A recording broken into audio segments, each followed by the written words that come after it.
right, we're live here at the station of decapitation without your head. I'm Nasty Neil. And this is Troy. Oh, no worries. Oh my goodness, because of this That would yesterday. make me My goodness. terrible Troy. And this is Annabelle Lecter. It's totally fine. And we're joined by Killer Christian Cortez. Nice. The upcoming Ghostbusters Down series. It's very cool to have you here. It's good to meet you. Oh, it's great to be here, man. I knew that I was amongst my people when the second I joined in, we were automatically vibing talking about your projects. I was like, this is dope. This is awesome. I'm so glad to be here. Awesome. Yeah. Killer trees appeals. Demon-possessed trees. I don't think it's a secret that that's part of it. Mm-hmm. Yeah, it's out there, yeah. It's out there. So can you give us an idea for people not aware yet of what Ghostbusters Down is going to be? So I'm surprisingly like everybody in this show tonight. I'm a lifelong horror fan, but one of my first exposures to horror and comedy was Ghostbusters, and I just latched onto that franchise as a child. I loved it so much. It just, everything about it worked. Blue collar superheroes is the term that I've really kind of fell into the pocket with them. Like they're just dope. And then they had all this cool ass gear and a dope car on top of it. And then some of the coolest designs for ghosts that I had ever seen. So then a few years ago, Ghostbusters Afterlife finally came to theaters. Wait, shout out to the Antibodies, because they are also doing a track for this project. Oh, sweet. We played their music on the show. They were Music of the Month last year. They are dope. They are quite nice people. I've just been recently in communication with them. They're so dope. Oh, sweet. Ghostbusters Afterlife drops, which for me is the wait for Ghostbusters 3. It's like, oh my God, I can't believe I'm seeing this right now. This is amazing. But when I saw it with my best buddy, Raymond Washington, who also co-created this project with me, and we saw it and we were just like, oh, so this opens up storytelling potential that's outside of just what we know a Ghostbusters film could be. Mm-hmm. So we literally talked for a few hours after the movie had ended, literally in the parking lot, just like, well, what kind of stories could you tell in the universe of Ghostbusters? And the one thing we immediately agreed on was like, oh, full-blown horror film. Full-blown horror film in the world of Ghostbusters would be so cool. Yeah. And then at the same time, like literally, like we're just back and forth ideas, this. We both said evil Ghostbuster. And we were like, oh, what? Yup. So we centered on that, and we were just like, let's see where this ball of madness takes us, and we just kind of let it roll, and then we developed a story around that time within about a few months. Like we were working on it just back and forth, just like, hey, what about this idea? And then finally Ghostbuster Down was born. And that's the origin story. And then a little cherry on top is that a few weeks or sometime in the time between we were writing it, Jason Reitman, who had directed that flick, had put out an interview saying along the lines were like, well, I want to see Ghostbusters stories from all over now because it opens the doors. So I'm like, oh, so that's permission. That's all you need. That's all I need. So then, along with the motivation from some other filmmaking friends and some performers who are also going to be in the piece, we were encouraged to finally script them out and start to see, like, well, what could this look like as actually doing it? And here we are. And now we're trying to promote our crowdfunding campaign as well as just kind of getting the word out about the film. Because that's part of the fun. But yeah, that's Ghostbuster Down. Ooh, it sounds fun just listening to you be passionate about it. It's like, I want to see this. That's the kind of core of it, is that I'm very selfish. I'm making it for an audience of one. Like horror fans, dope. I know that I'm amongst good company, but at the same time, like this is I'm making this because me and Ray are trying to fulfill some like lifelong dream of making this. Oh, that's awesome though. And Ray is really funny because I've made little horror things here and there, but mine have shifted towards comedy, whereas Ray really writes towards the darker and more macabre. So like our sensibilities are very much in line, but it would be very funny during the writing process where he would just be like, go darker, just go darker. And I'm like, oh, but I like that character. Kill him. Like, okay. Well, I do always think horror comedies that work best is the horror also has to work. Yeah, exactly. Like, crafting a laugh and a scare is the same kind of setup and punchline, just different reactions. Kind of deal. Yeah. So same kind of time though. Yeah. Yeah, no, 100%. Because I come. Go on, sorry. No, it's okay. I come mainly from doing a lot of comedy. Like my last big short was a dark mafia comedy. So like I understand timing very well, and I know also how to craft a cool scare. So it's just marrying the sensibilities. But with Ghostbuster Down, it's really fun to kind of lean into the more character drama versus like going for the laugh. And then crafting elements that really kind of send a chill up your spine, which is so fun, especially when someone is just wearing a proton pack and you're like, I'm supposed to be laughing. Why am I afraid? Question about this. We're talking about horror. Is it more the spooky, scary, spine chilling, or is there also gore? Because people are going to want to know. It's good. There's yes to answer your question.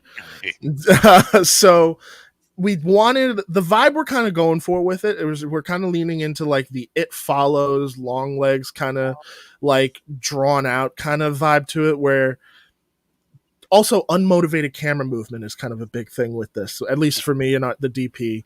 Like we really want to create that like sense of like, am I supposed to be looking at something? Oh, I am looking at something. My eyes just can't see it, but the camera can. And we're just playing a lot with that. So, and in terms of gore, yes, because a lot of this was, well, what happens when a Ghostbuster turns evil? Well, that's really just what happens when Ghostbuster equipment gets turned on human beings and not ghosts. And it's a slaughter fest. Because the joke has always been, oh, this equipment is insanely, intensely dangerous, and for us to be like, oh, now it's the people's turn. it's like, oh, that's gonna be a fun surprise. Literally, here's your without your heads podcast exclusive. Our first kill in this piece is someone's soul getting sucked out with a ghost trap.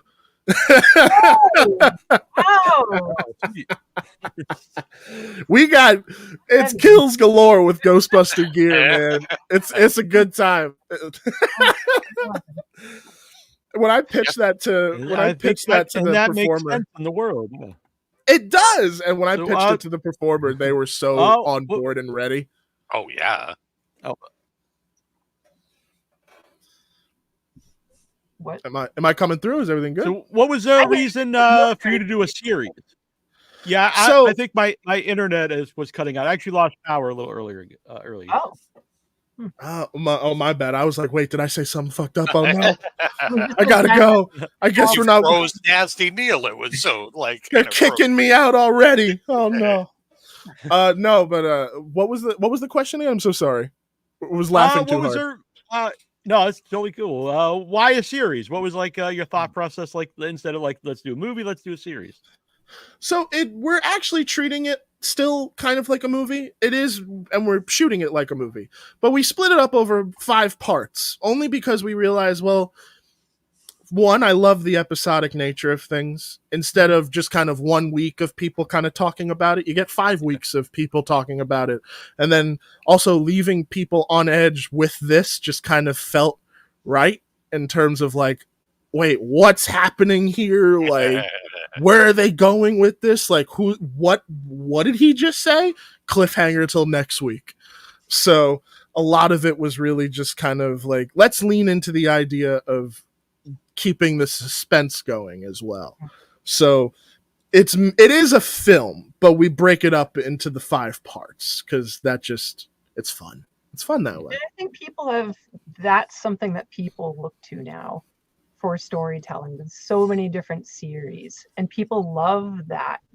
Things are playing along, and you've got your nuggets, your great nugget, and then you go to your next great nugget. And I think that's really here to stay.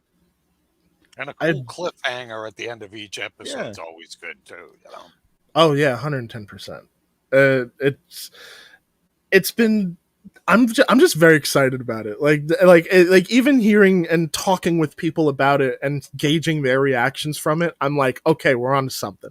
Like this works. Like this is cool. So it's like any questions that don't spoil it that I feel like revealing. Go for it. I think even just technically it's a smart idea because sometimes people don't have an hour and a half or 2 hours so they can watch one episode and then watch the rest another time.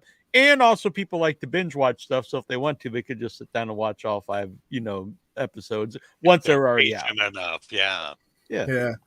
So which would be really funny when someone's like we're in our like the hypothetical of us being in our like 3rd week of posting, where like we're at our 3rd episode and then someone's just joining in and they're like, wait, where's the next one? Like I can't, like I would love to be that person. Be like, oh, you welcome to the madness. May I show you to your seat?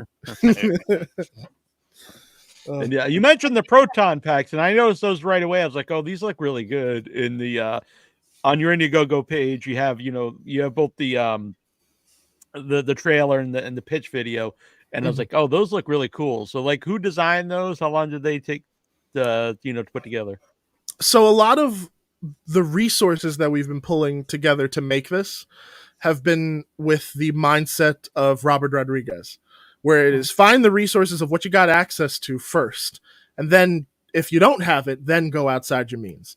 And I found out that through my job at Smod Castle Cinemas in Atlantic Highlands, we had a proton pack in storage. Oh.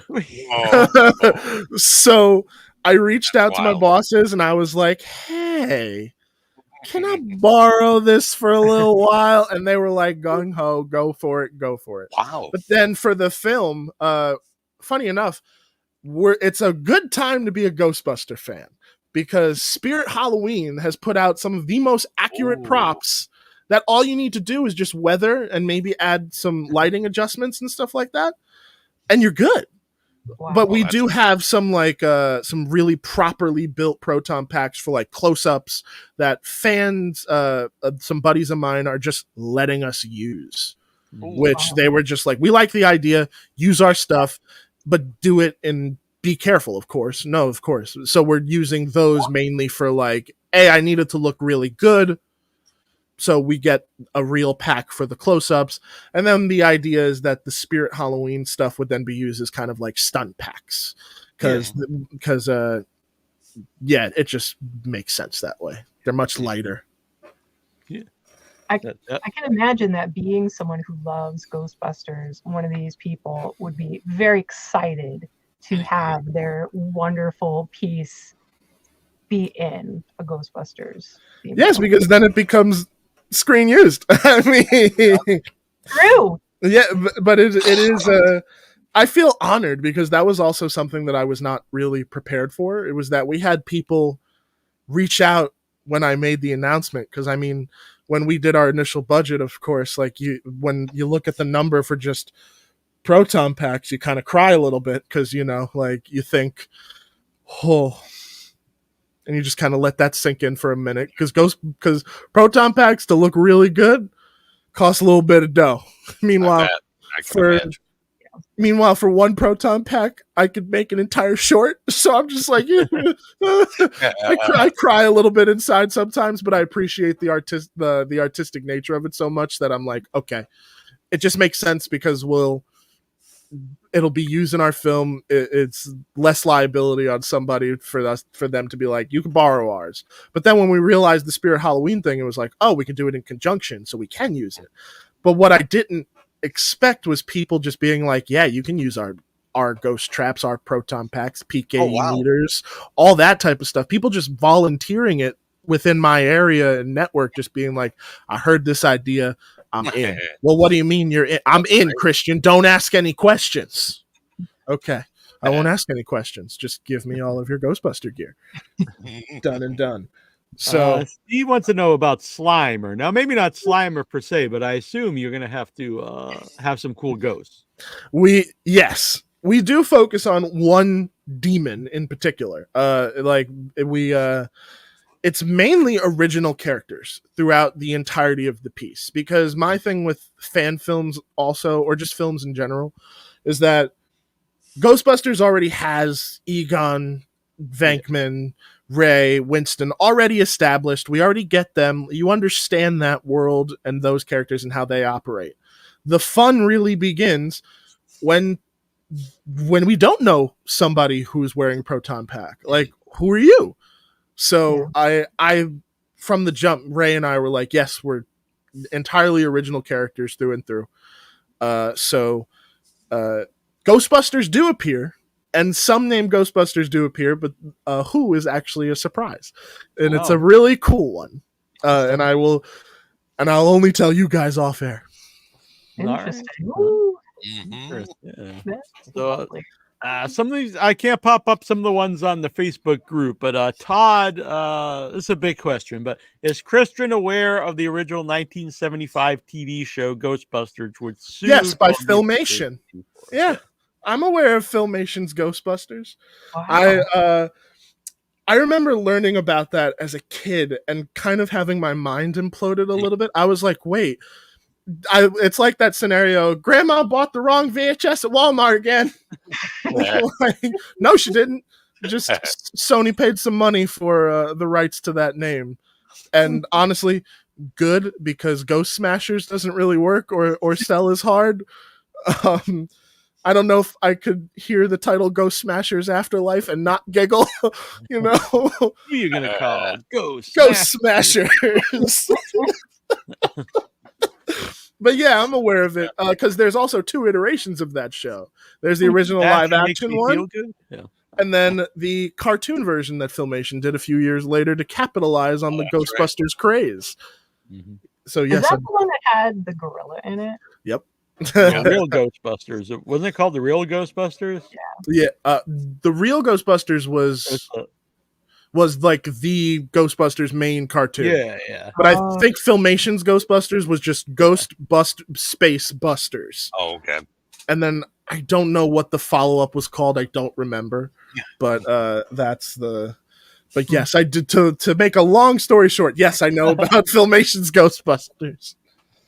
That's our next adaptation. We're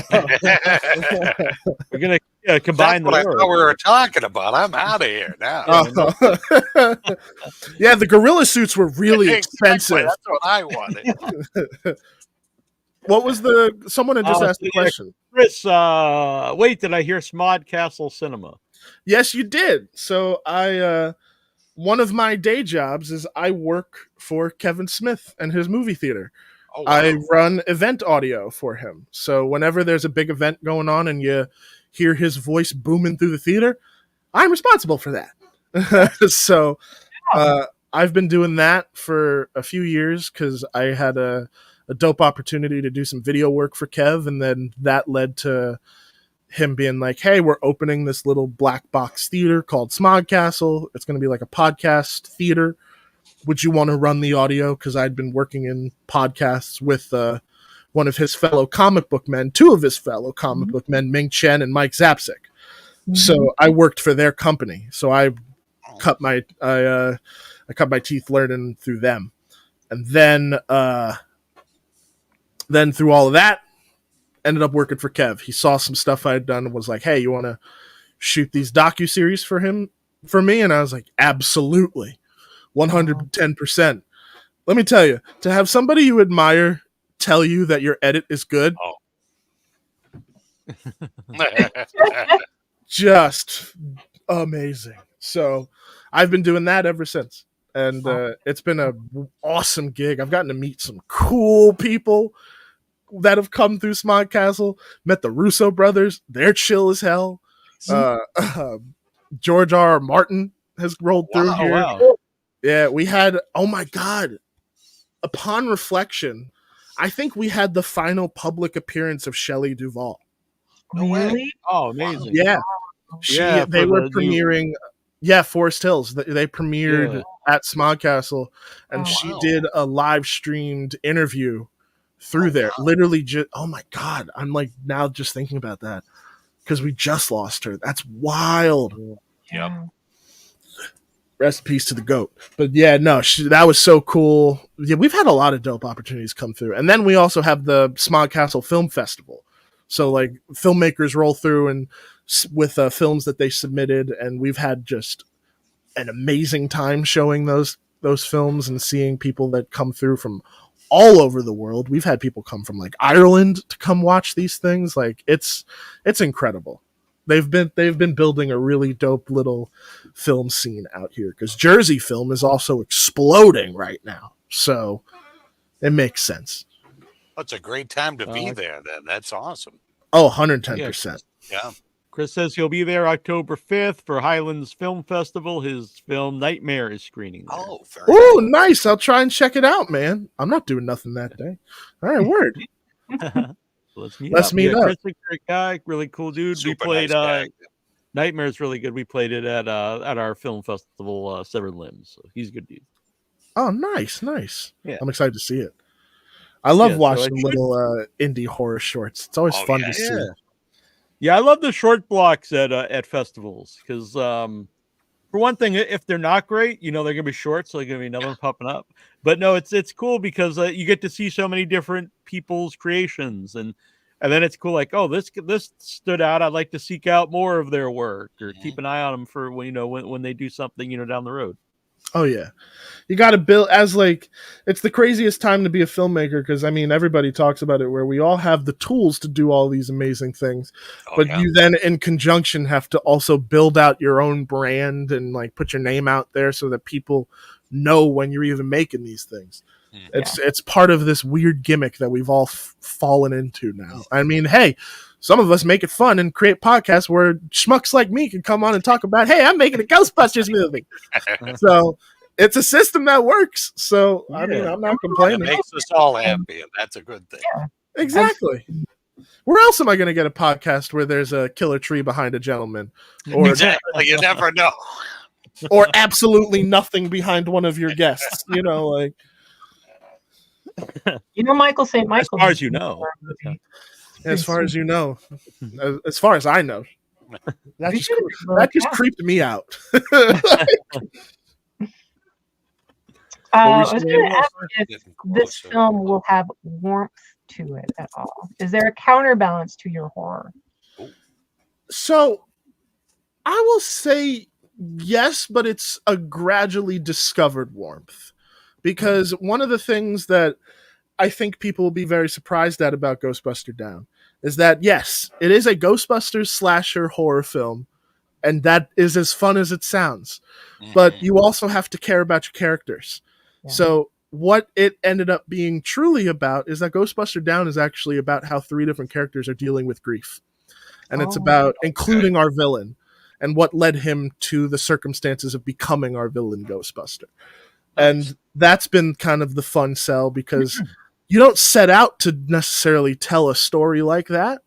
And it just kind of tells you as you're writing it. And that was kind of the magic of like, whoa, that's crazy. And I guess that it made sense because I had also gone through some crazy losses over the past couple of years. I lost my dad, my grandfather, and my dog within the first few years of each other. Hard to hear that.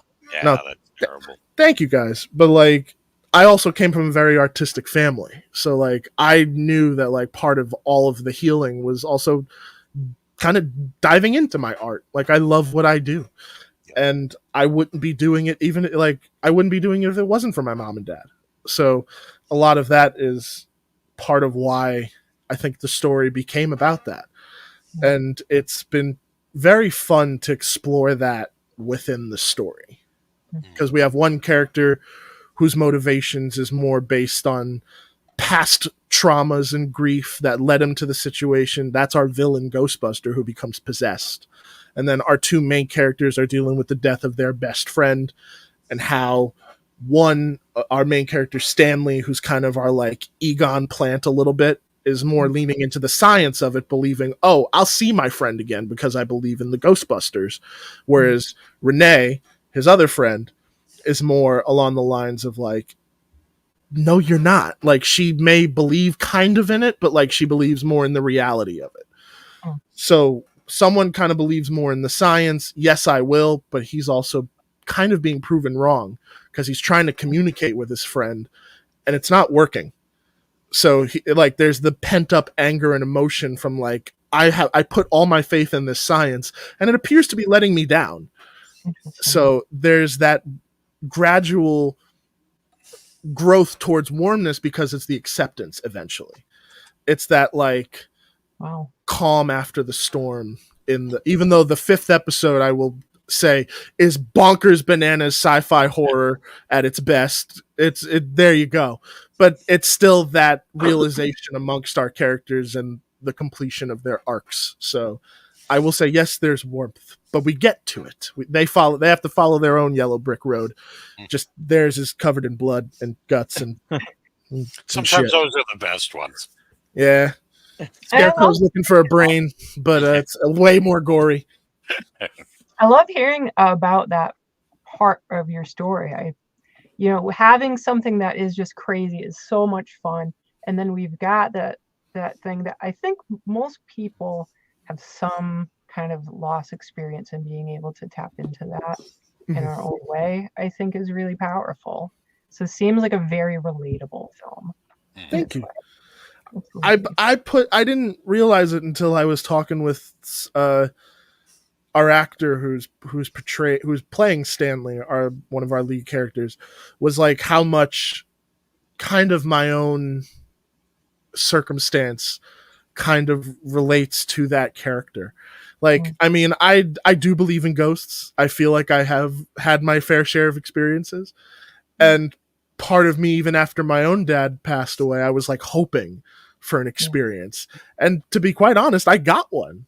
So like I put that into Stanley in that way. And I mean, if you want, I'll tell the fun little ghost story. Yeah, we'd love to hear it. Oh yeah. So my dad was a musician. So have any of you guys ever heard of a group called PM Dawn by chance? Yes. Oh, yeah. My dad was the lead singer. No way. Yes. So it's awesome. So my dad, his nickname was the Nocturnal. And he would stay up all night making music. And then he kind of passed that curse down to me. So I would stay up late making my own either film or art or music projects. And then one night after he passed, I was just chilling. And you know that you get that feeling where you're being watched. And I'm like, that's interesting. Because everybody in my house is asleep right now. My window is closed and my door is closed. Who's watching me?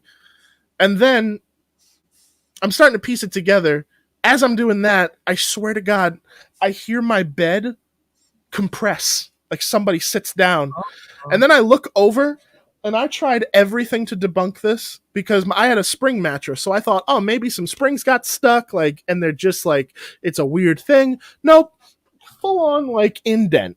Like literally someone was like, oh, okay, cool. Now I didn't feel in trouble, like you didn't feel weird or anything like that. I just was like, this is welcoming. This is kind of warm. This is either my uncle or my dad. And I think it was my dad because it was so late at night. So I was like, hey, Pop, what's going on? I'll play you what I'm working on. So I played him a little piece of a hip hop beat that I was working on. Nice. And then I was like, isn't that cool, Dad? It's so cool you're here. I just got to let you know, you're scaring the hell out of me right now. But I love you. I miss you. And I'm glad you're here. But then like a moment later, the feeling went away and my bed uncompressed. And I was like, whoa, that was cool. So that was my own, I think that was my encounter with my dad. And it was just so cool. So even situations like that, like I was like, oh man, I wonder if I could put that into a story one day. Yeah. And I think in a weird way in Ghostbuster Down I have, maybe less compressing compressing bed, more paranormal ghost story. But I still think he would have been proud because he was also a lifelong Ghostbuster fan. He was the one who showed. He was the one who also showed me the franchise. I was obsessed. I was obsessed with Knight Rider as a child, and my dad was finally like, "I'm going to show you something that's going to make you forget all about Kit." And he showed me Ghostbusters and the real Ghostbusters. Oh, nice. And he was right, because the Ecto-1 is like my dream car now. Like, I dream of owning one day. And I will. Mark my words, on September 19th on this podcast, I will own an Ecto-1 one day. Can you recruit one of the people that has these that goes around to conventions to include an Ecto-1? If it was relevant to your film. I don't know if it would be. Originally it was, but there was a budgetary constraint. So there's a version of this where, yes, an Ecto can show up, but part of that was also that the Ecto needed to show up amidst a actual police and fire response. Oh. So learning how to then get like a cop car or a fire truck or an ambulance and not have it be the most utter headache was just no. So we were, even though it kills my Ecto-1 loving heart, and I would still love to figure out a way to do it organically if possible. There's no Ecto-1 in this project, but there still are Ghostbusters and iconic pieces of things that people know from Ghostbusters. There's Easter eggs galore, because of course there are. I'm gonna just have to ask about Stanley. Sure, go for it. Stanley. Yeah. No, I get it. Stanley Gutierrez is our character, but I don't know where the name Stanley came from. I think it may have been from just that, because I also am kind of a comic book geek. Through my podcast, Live from the Secret Stash, my boss has slowly been kind of teaching me comic book knowledge. That's awesome. So, like, he'll kind of give me homework sometimes and be like, "Christian, you got to go read this on it. What is it?" Okay. So I've just been kind of slowly developing the comic book knowledge. So maybe that is kind of subconsciously where the name Stanley came from. And you know what? I'll take it. Yep. So can you talk about some of the perks on the Indiegogo campaign? Which I posted the link in the chat, and we'll have the link on the website and in the description. So some of our perks included, we tried to make them, especially at the lower tier, very accessible.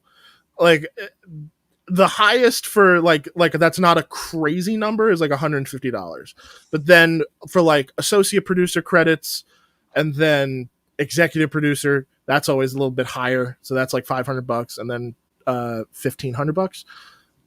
It's been a minute since I'm looking at it, so don't be shocked if I'm actually looking at it on the other side of the screen right now. But we also named them after kind of like Ghostbuster quotes. So it goes, call it fate, call it luck, call it karma, and then the big Twinkie. And then the peak one is Ecto-1 repairs and maintenance. Nice.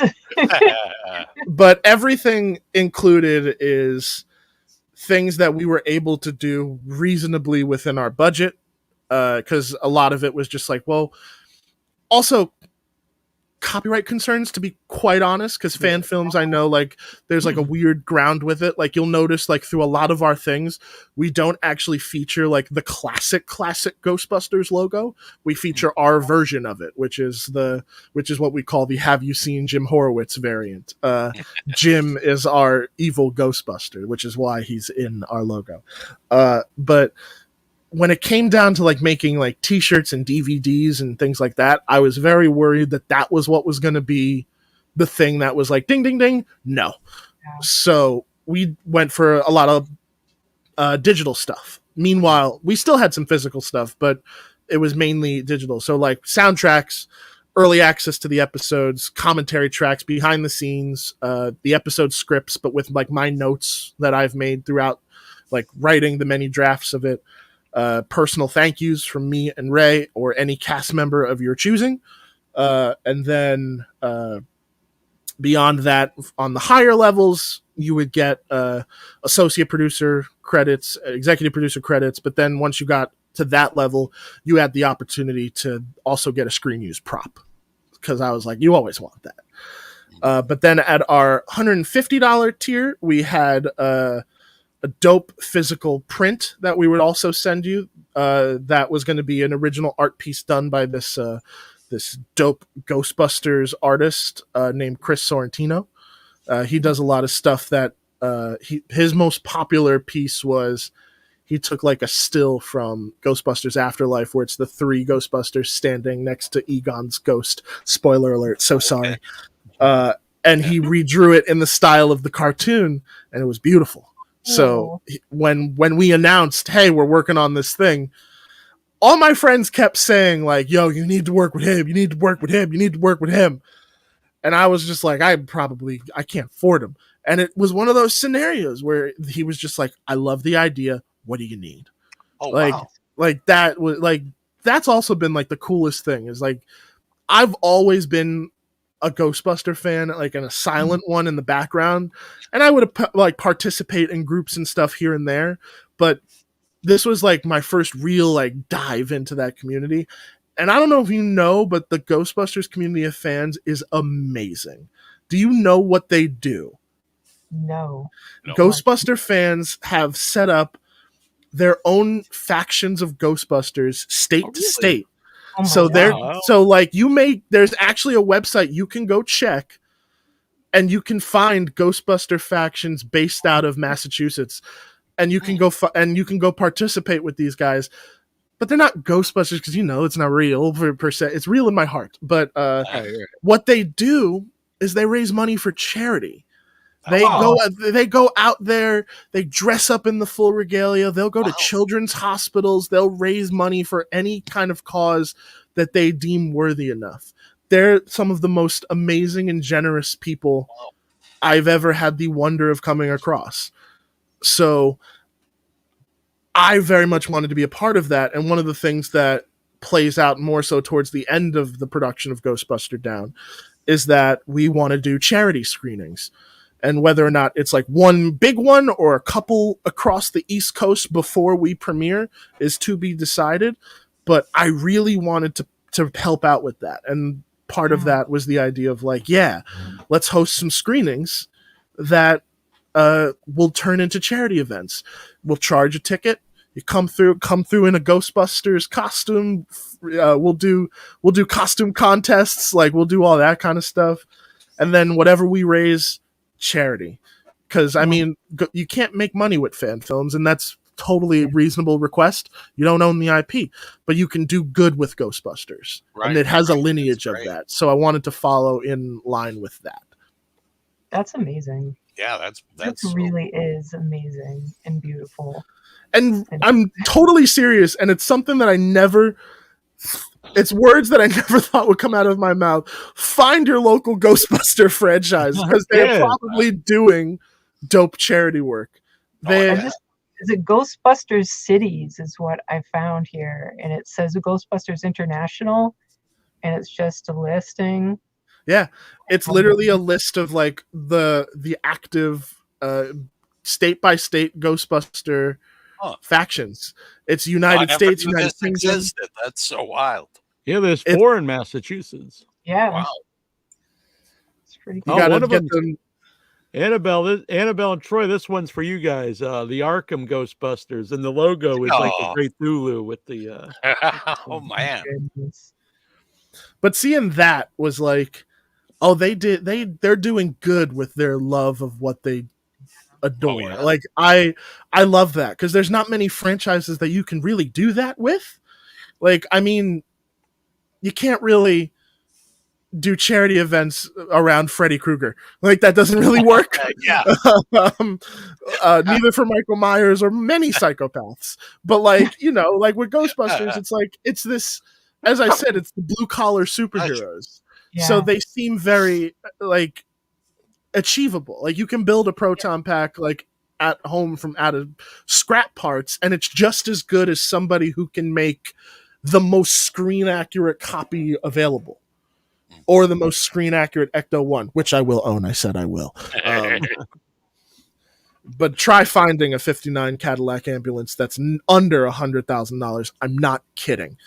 Those cars are so ludicrously rare now because of Ghostbuster fans, and just Cadillac only made about 100 Ecto 1 basis cars, and then Sony owns, I think, 3 in total now because of Ghostbusters, or 4.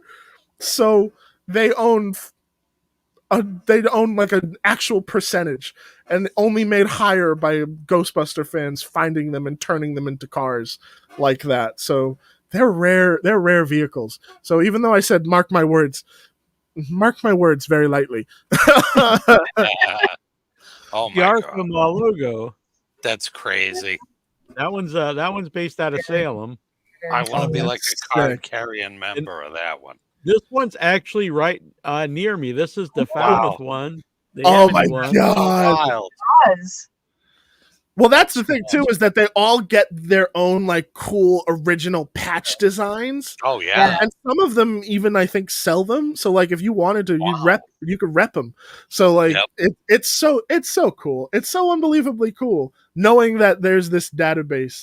And what's really even awesome about it is that they categorize each one with services offered. So like some will do birthday parties, conventions, some will even do fan films, hospital visits, food drives. Like, that's so wild. And then this is something I've never heard of a major movie studio doing. Ghost Corps is the company that is responsible for the Ghostbusters franchise right now through Sony. It's headed by Dan Aykroyd and his team.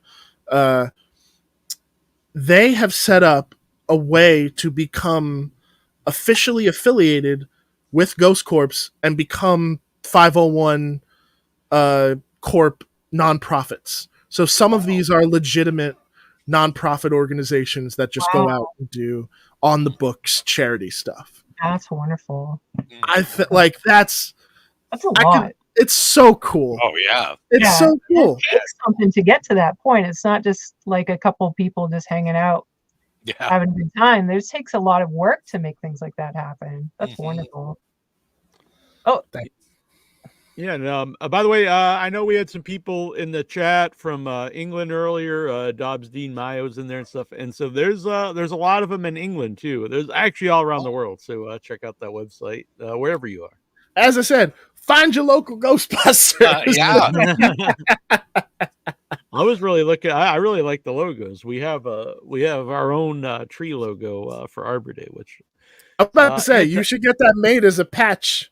I actually have them upstairs. It's one of the perks for the upcoming art. There's one right there. Yes, I need one ASAP right now.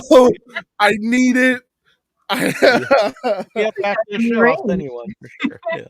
Antibodies, you tell me. We're gonna collaborate on a song for your film. When there's something strange in your neighborhood, who you gonna call? Tree Busters.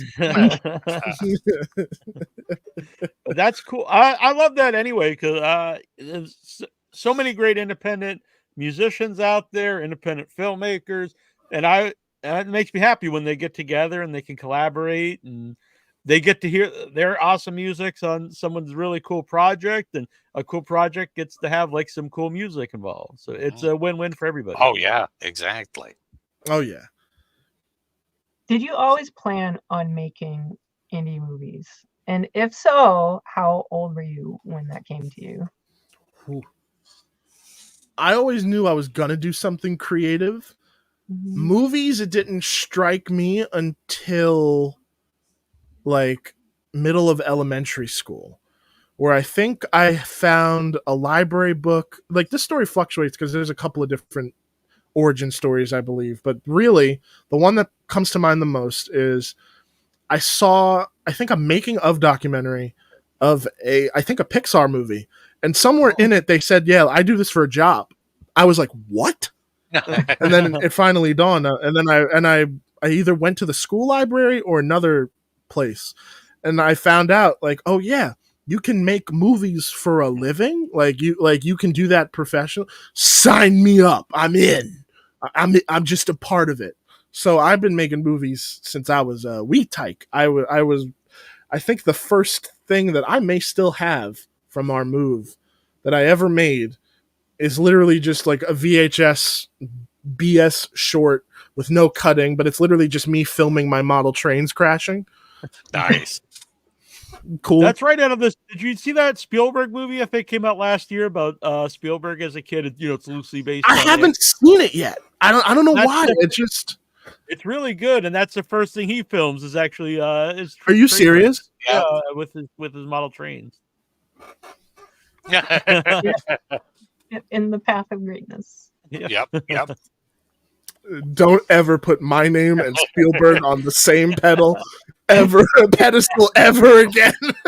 Somewhere Spielberg's ears just started ringing. What did they say? Well, when you reach that point, don't forget us. Remember us. Then. I will never. Are you kidding me? I would if we get to make this project as I see fit and do everything that we want to do. I would love for you guys to come through, or we organize a screening in Massachusetts. Yeah. And let's live podcast, man. That'd be awesome. That'd be 100%. Total badass. Yep. And then we'll premiere it like a Pixar movie. So we'll put a little horror short in the beginning, and then we'll put in the trailer for your new project, Sandwich PD. Shh. Yep. Sandwich PD.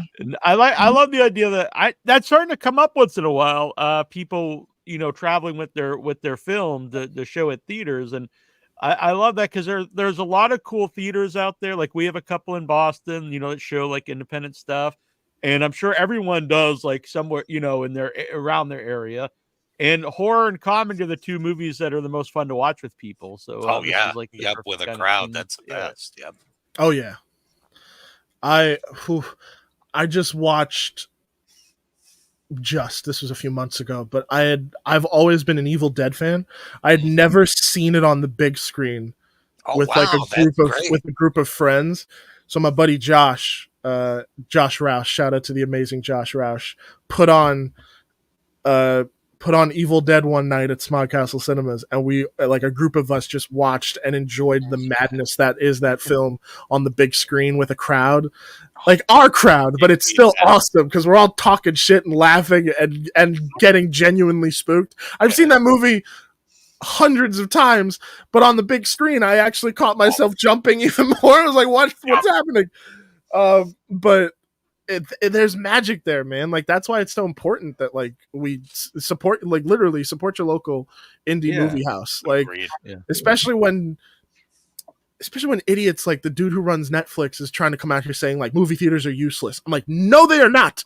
Yeah, exactly. Like you just created a thing that took a huge fun component out of it.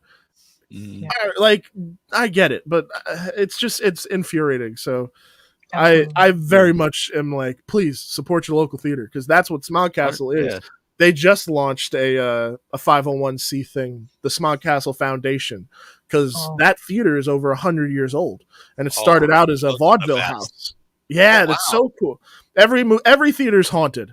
Don't let anybody tell you otherwise. But yeah, no. So I think that in terms of just trying to create more knowledge around what Smog Castle is, how long it's been there, why it's important, that message goes for any of your local movie theaters. Like there's always history associated with it in one way, shape, or form. And whether or not that history is personal too, like it's literally just like, yeah, my mom saw X, Y, and Z here when she was like 6. Like that's enough history. Like that's cool. It's so sad. One near me slowly died, and they finally took the marquee down, and that was so depressing for me. Yeah, that's we have some in the Boston area that are wonderful, and we get out there when we can, for sure. And it really is. It's very important, and it's fun. So people who aren't used to that, it's just cool going in and seeing the place and getting that vibe of people who really appreciate film. Yeah. Oh yeah. You got what you just said. Sorry, Krista, was it really reminded me. One of the theaters Annabelle's mentioned is Coolidge Corner, and I went there to see the 50th anniversary of 2001: A Space Odyssey, and I was sitting next to an older guy, and he mentioned he saw the premiere of the original movie at that theater 50 years ago. And I Oh, was no like, way. this is like Whoa. at the same That's theater. cool. And it's That's another so one. It's cool. 100-year-old theater. Yeah, it's been around Although I since got to the say, like, if you have a 100-year-old theater, don't be afraid to refurbish the seats 20s. because Oh my I have a God. little too much booty for the seats that are there. And it's like What's good, fellow big guy? What's going on? The 1920 ass was probably about this wide. It's not the case anymore, It was this wide, Shane. We can only fit in the seat in the theater seat and be this big, Shane. Put a little back cushion. in our day, we didn't I'm have so any sorry. assets back then. That's so stupid.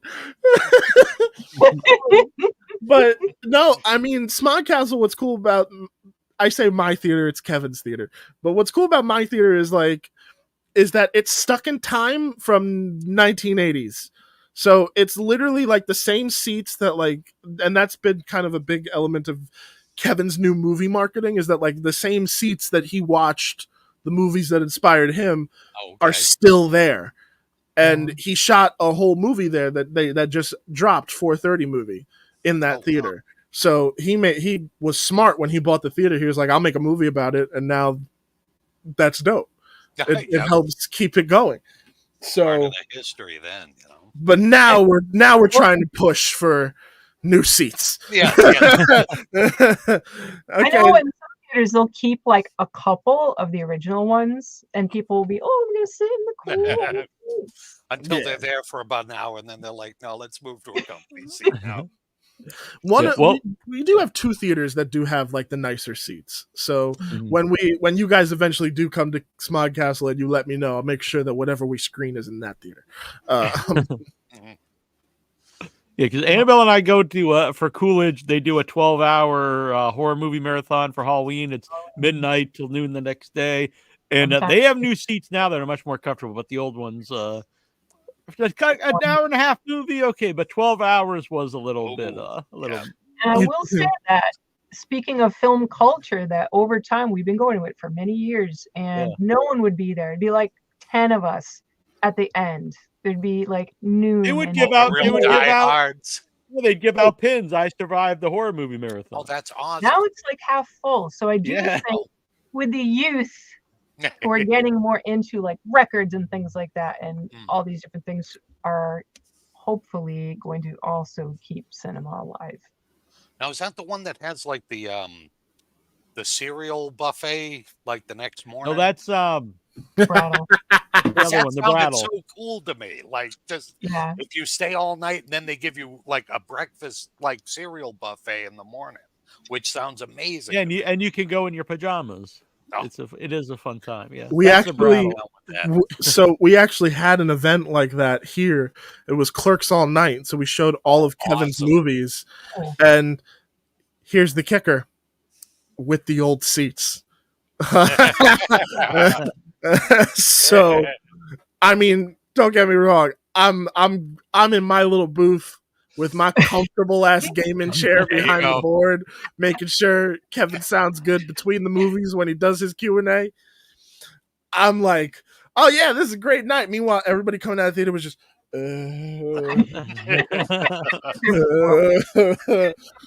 like stop. My back. Just but as I said, new seats coming apparently. So and someone announced earlier, I think it was Chris, do you have I know you have social media, but do you have social media pages for Ghostbusters Down? We do. Majorly our Indiegogo page for sure. But we're on Instagram. You can find us at Ghostbuster Down. And then on Facebook, it's GB Down, unofficial series. You want to hear a horror story? So, oh my God, we were in the first 24 hours of announcing this project, right? I get tired just thinking about this. First 24 hours, I dropped the announcement with the teaser, and it goes really well. And we had another Ghostbuster Down Facebook page. It used to be my production company page that I renamed and was like, I'll use the follows that are already there. Everything's going really well until I get an email that, hey, we're taking your page down for impersonation. What? So it turns out that this was just an issue that had plagued Ghostbuster fans. All people, fan pages that had been around for years were getting swiped automatically by Facebook because Facebook has rules in place for pages about impersonation. So it saw all the things that I was doing and was just like, you're trying to be the official thing and you're not. Go away. And they swiftly deleted that page. Wow. So I lost all that momentum of the first 48 hours of the marketing of it. Meanwhile, the first day of this campaign was incredible. We raised we praised a lot of money for the first day, and that was dope. And it was just crazy because then just like that, all that momentum was gone. So then quickly had to make a new Facebook page and just promote the hell out of that as well. So while simultaneously trying to then gain back the views that we lost, we're also trying to build the new page out and promote our Instagram and the Indiegogo and just and not get booted off Facebook again. Yeah. So that's why it's called GB Down instead of Ghostbuster Down, so that way the Facebook Dalek somewhere just doesn't just exterminate us. Yeah, and nowadays you can't actually get a hold of anyone to try to explain anything. It's I found a human. Wow. I did. I got to send you guys it. If you ever have an issue, I found a way to contact a human from Facebook support. So does it help? It did. I put through like a request and they were like, we're looking at it. It's going to take some time, of course. But then what I found out also was that Ghostbuster fans, being the organization that they are, already knew that this was happening and just organized a mass document that they were sending to Sony, and Sony's taking care of it, slowly returning pages back to normal. I've never seen a company be like that okay with what the fans are doing. Because the truth of the matter is that those fans are what kept that franchise alive for the years that Ghostbusters was dormant. Oh, yeah. Yep. So I think that was their way of being like, let's pay this forward. Because, I mean, I don't know what the future holds for Ghostbusters as a franchise. I don't know if we're going to get another movie because Frozen Empire didn't do fantastic. I do know we're getting a cartoon, which is dope. But, I mean, beyond that, no one really knows. I think, there is the animated movie, which is going to be fun. But fans kept that alive. For that love for that franchise alive for so long that I think that they realized that their biggest asset was them. So to then work with them and help them create these like charity organizations, like it's one of the few times where I'm like, you know what, cool move, studio. That actually makes me very proud of them. Yeah, like especially of all companies, Sony. All right, one tick in the column for you, Sony. Oh, you gave us Spider-Verse, 2 ticks. But and how about for yourself? How can people follow you? I'm on Instagram. You can find me Christian_Cordes, Cordes. I am also on YouTube under Arcade Productions. Arcade is an arcade stand-up machine, not arcade. I don't know how someone misspelled it one time and they were like, is this you? And I was like, no. But I'm there as well. I'm always working on stuff, trying to the one thing this is going to sound insane, but in my spare time I'm working on do you know what a machinima project is? Machinima is a term applied to movies that are made using video games, and using Grand Theft Auto you can make a movie. It comes with tools built within the game to make short films. So if you actually go on my YouTube channel, I've done it a few times, and I'm about to embark on my next one in my downtime, which, where is that? I'm still looking for, but we'll find it eventually. But yeah, It's been so fun talking with you guys. Like I really want to stay in touch, and I hope that if I can help with Arbor Day in any way. Without a doubt, this will be great. Yeah. This will be perfect. Yeah. I also very much do want a patch for right there. Right there. Either that or a sticker. I think we must have stickers happening. We don't have them. I do have the patches, and they're actually self-adhesive, so you can put them on. All right. So, you get the best of both worlds. Get a patch and a sticker. Right. It'd be the best Halloween ever. I also say I want a hoodie because I'm big guy. 'Tis my season, you know. So, I actually have my hoodie on right now. So if you're ever considering putting that logo on a hoodie, just let me know. We might have a lot of neat stuff coming around with that. Yeah. Awesome. So help get Ghostbuster Down out there, get it made. We want to see it. And you're awesome, Christian. So you're welcome back anytime. And we're gonna hold it. We're holding you to this. We have it recorded here. You should do. Will be part of Arbor Day in some form. Oh yes. If not on production, I would love to die. I would love the honor of dying by Killer Tree. Oh. What do you mean you don't like Ghostbusters?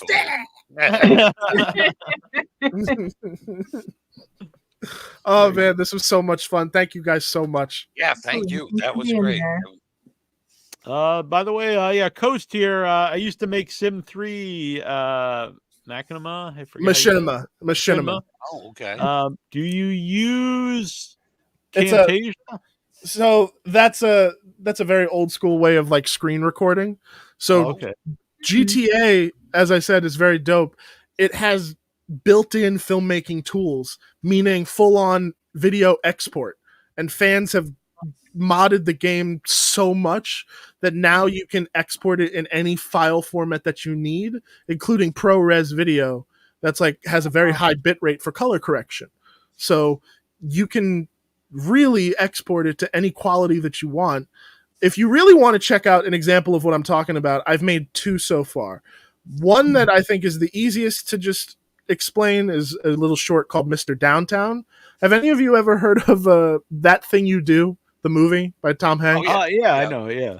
Do you remember the there's a song in that movie, Mr. Downtown. And I love that soundtrack. So I took the idea of what that song was supposed to be, which was like a 60s cop show.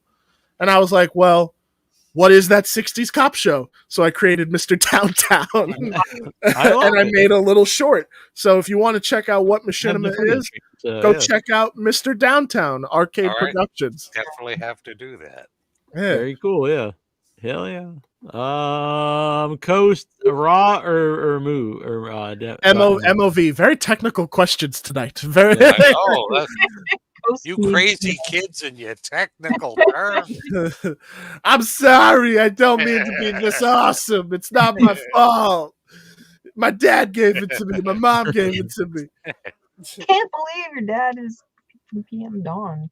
Yeah, that was a fun upbringing for sure. Going on the road. Wow. I remember them doing a song with Boy George. This must have been like early 90s. Boy George, quite a few collaborations, and then for horror nuts, they did a song on an X-Files soundtrack. If You'd Never Say Goodbye, yeah, awesome. It's one of my favorite songs by my dad. So if you can track, it's on YouTube, so go check it out. Cool. Yep. And another fun little fact: you can find my voice on the last track of my dad's last major album release. Wow. There's a song called Untitled, and at the very end of that record, you hear me as a small child literally ask my dad, "Did you finish your la-las?" That's so cute. Oh my god. Yeah, that is horrifying. Especially when I didn't remember that I did that, and then years later I was listening and I was just, what the hell is that? I love it. All right, well, it's awesome to meet you. And thank you guys so much. Do you guys kick me out? Do I exit stage left? Yeah, we have another guest coming up, so I'll take you. I know it's awkward here. I'm gonna play actually the trailer for Ghostbuster Down, and we're just take a minutes break, and we're gonna get Kim Durham on here. But thank you for doing this. Thank you. Yeah. Bye. Good night.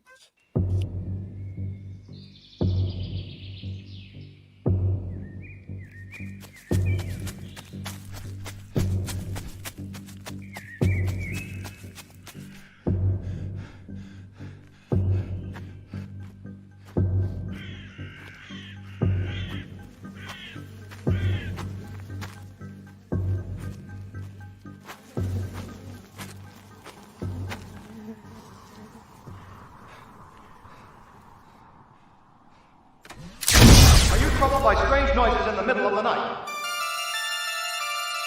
Do you experience feelings of dread in your basement or attic? Have you or any of your family ever seen a spook, specter, or ghost? If the answer is yes, then don't wait another minute. Pick up your phone and call the professionals. Our courteous and efficient staff is on call 24 hours a day to serve all your supernatural illumination needs. Ghostbuster, we're ready.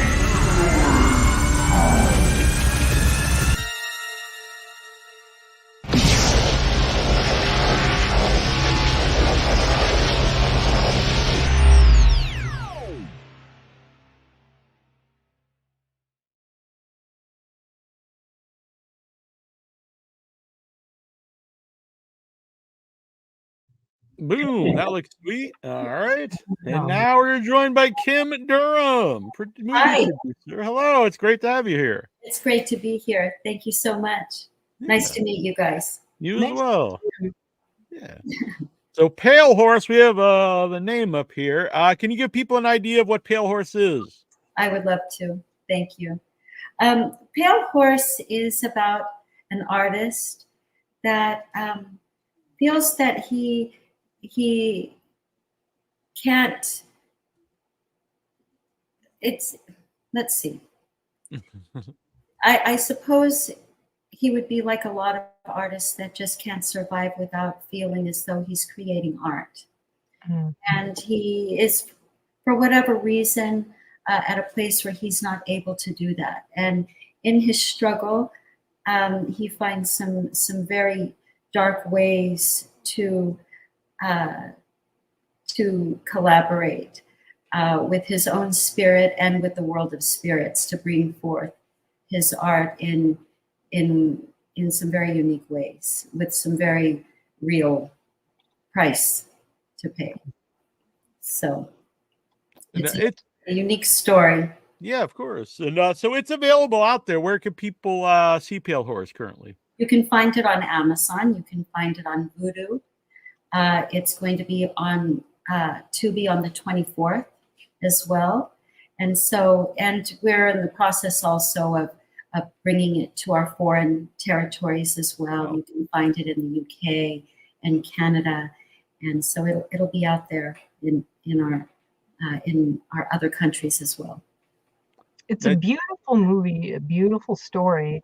How did you get involved in this film?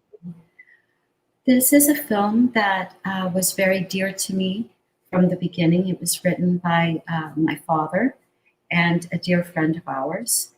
I fell in love with the story from the beginning. I felt it important to create a conversation about the importance of art and the relationship between the artist and his art, especially one who is this passionate. And so I just loved the story right away. We approached Pearry Teo, who Pearry was known for creating works that were very different and unique, and he was very experimental. And so he liked the story right away. And so we began our journey, but it just kind of fell together from that point. But had you worked with him before that? No, I had not. But I was very familiar with his works. I was a big fan of his Necromentia and Gene Generation, and his beautiful The Curse of Sleeping Beauty that he did with Liebberg Entertainment. And so it was a real pleasure and quite a gift to secure his interest and his participation in helping us to bring the story to life, And for people who don't know, he, passed away, sadly. Did he get to see the finished film? He did. He did. Yeah, he did, and we had plans to make another 2 films, actually. So, yeah, we were very close, and he's very missed. Were those other films like sequels to Pale Horse? Were they just, 2 other films? No, there were 2 new stories. stories that I still intend to tell in honor of him. So yeah, these were brand new. I'll give one hint. Yeah. One had been announced actually some time back when we had first began. We were moving into our editing process for Pale Horse post-production and beginning this other journey. And so it was already, one of these films has already been announced. So yeah, exciting. Yeah. When I said you're a producer, some people I don't think really knows what that entails. Can you give people an idea of what producing a film is? I think it could depend on the movie too. Well, it depends. For example, I've had a number of films that as an associate producer, I was one to work in procuring the monies for the film and working in the capacity of financing the film. So I would just work as a liaison between, the investor and the filmmaker,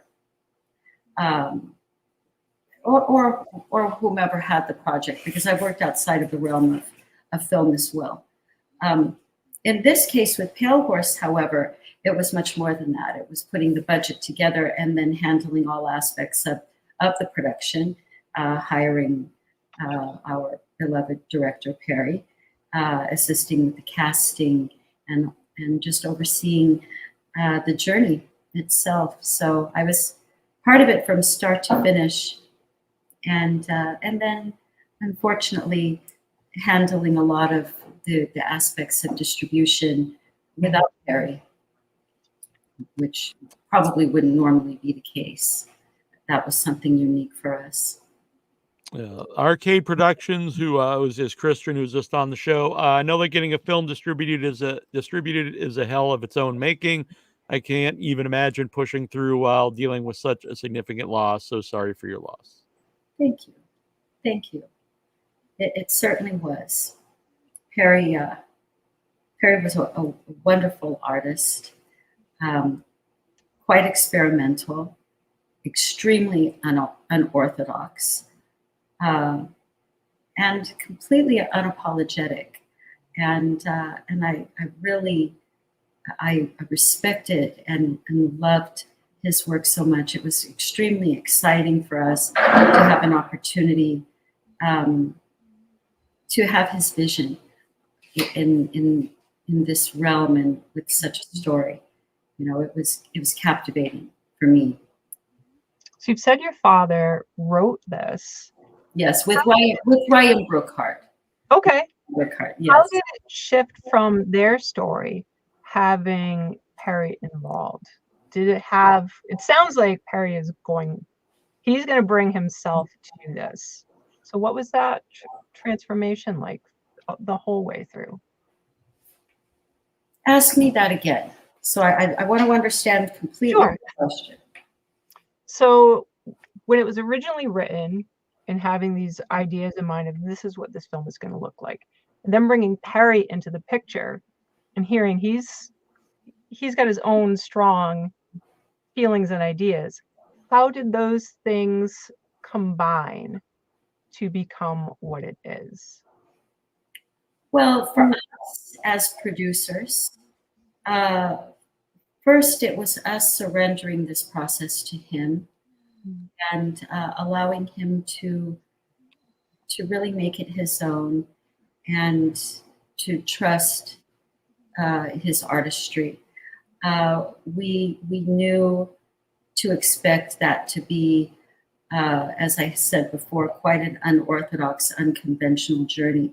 And so that seeing the story come from the screenplay version and move through Pearry's space and then become the film, it was at times, how shall I say, scary. At times, in that he was very daresome. he wanted to do some very unconventional things that I didn't really. It's funny. I only mentioned this in one other setting, and I thought I wouldn't mention it again, but I will. Pearry really wanted to play with the spiritual aspects of this film, so it became very exciting to see it flow from, like I said, from the screenplay into and through his world and manifest the way that it did, which was bold, which was pushing boundaries. He wanted to really, as I said, play with the world of spirits in such a way that he wanted the sets to be as real as they could. The altars stayed burning on and off set. We had two technical advisors, one by the name of Elmer Glover, who was an old gentleman from New Orleans, who was a voodoo priest who performed exorcisms. One here in Los Angeles, the founder of Pan Pipes, who is an expert on anything pertaining to magic. Jimmy Darling was also on set guiding those processes for us. Wow. He had actual incantations mixed all through the sound design of the film, actual spell works. And this is what I meant about at times a little bit pushing boundaries. He was hoping to conjure spirits with the making of this film. He was hoping to manifest spirits in the homes of those watching this film, if possible. That would have been his ultimate dream come true. So to make it as real as possible, these were things that we didn't expect, and that were a little surprising. But when you don't know exactly what you're going to, you weren't exactly sure what you were going to get with working with an artist as surreal and as brave as Pearry Teo was. So we let him be Pearry, and we trusted him in that way. So that was it. Just it was a surrendering, Annabelle, I guess I would say. How did the cast respond to that? I imagine they read the screenplay and it was different because it had all of this, its own production just being on set from what Pearry was bringing into the picture. Well, I was so fortunate. I had some incredible, very experienced performing artists that were familiar to a degree with magic and alchemy and art that was a bit more, performance art that was a bit more leaning toward the provocative and dark, especially when it came to our lead actor, Parrish Dignan. Parrish was such an interesting gift to have and find for this film. In many ways, the film was, I dare say, inspired by him, in that what you see as far as his style, his majestic lifestyle. When I met him, he was living in a castle. He looked, what you see is Parrish, and he was very comfortable and already very familiar with magic and the practice of it. So it was not a far stretch for him. With regard to our voodoo priestesses, being wonderful performing artists, they saw it as just a gorgeous, surreal film, and they weren't feeling, I think, the gravity of what it was that we were trying to do. They just thought it was pretty and spooky and bloody. But it was more, I think in many ways for us, it was more than that. It's fascinating to learn about how much more there is coming into it. I think that definitely is a beautiful movie. Like you just said, it's a beautiful movie. There's blood, there's these things on the surface. and then the deeper meaning, and then even more so what happened behind the scenes. You don't hear about these kinds of experiences on set ever. That's very, very unique and interesting. Well, I think that's what you get when you work with an artist like Pearry. We were fortunate, so fortunate like that. So, I've mentioned this story before, and I'll tell it again super quickly. This film was, in some ways, our effort to start a conversation about the importance of art when it comes to the artist, the relationship between art and the one creating it. And it's funny because I saw that in Pearry, that love and that passion in him. In that one evening, we were wrapping, and we were almost finished, and we were talking with Taylor Plessity, and we were just reminiscing of our journey to that point. And Pearry got emotional and talked in that moment about the importance of art and how it's a legacy, that nothing else is important, that this is what we leave behind. And through these works of art, we live forever. And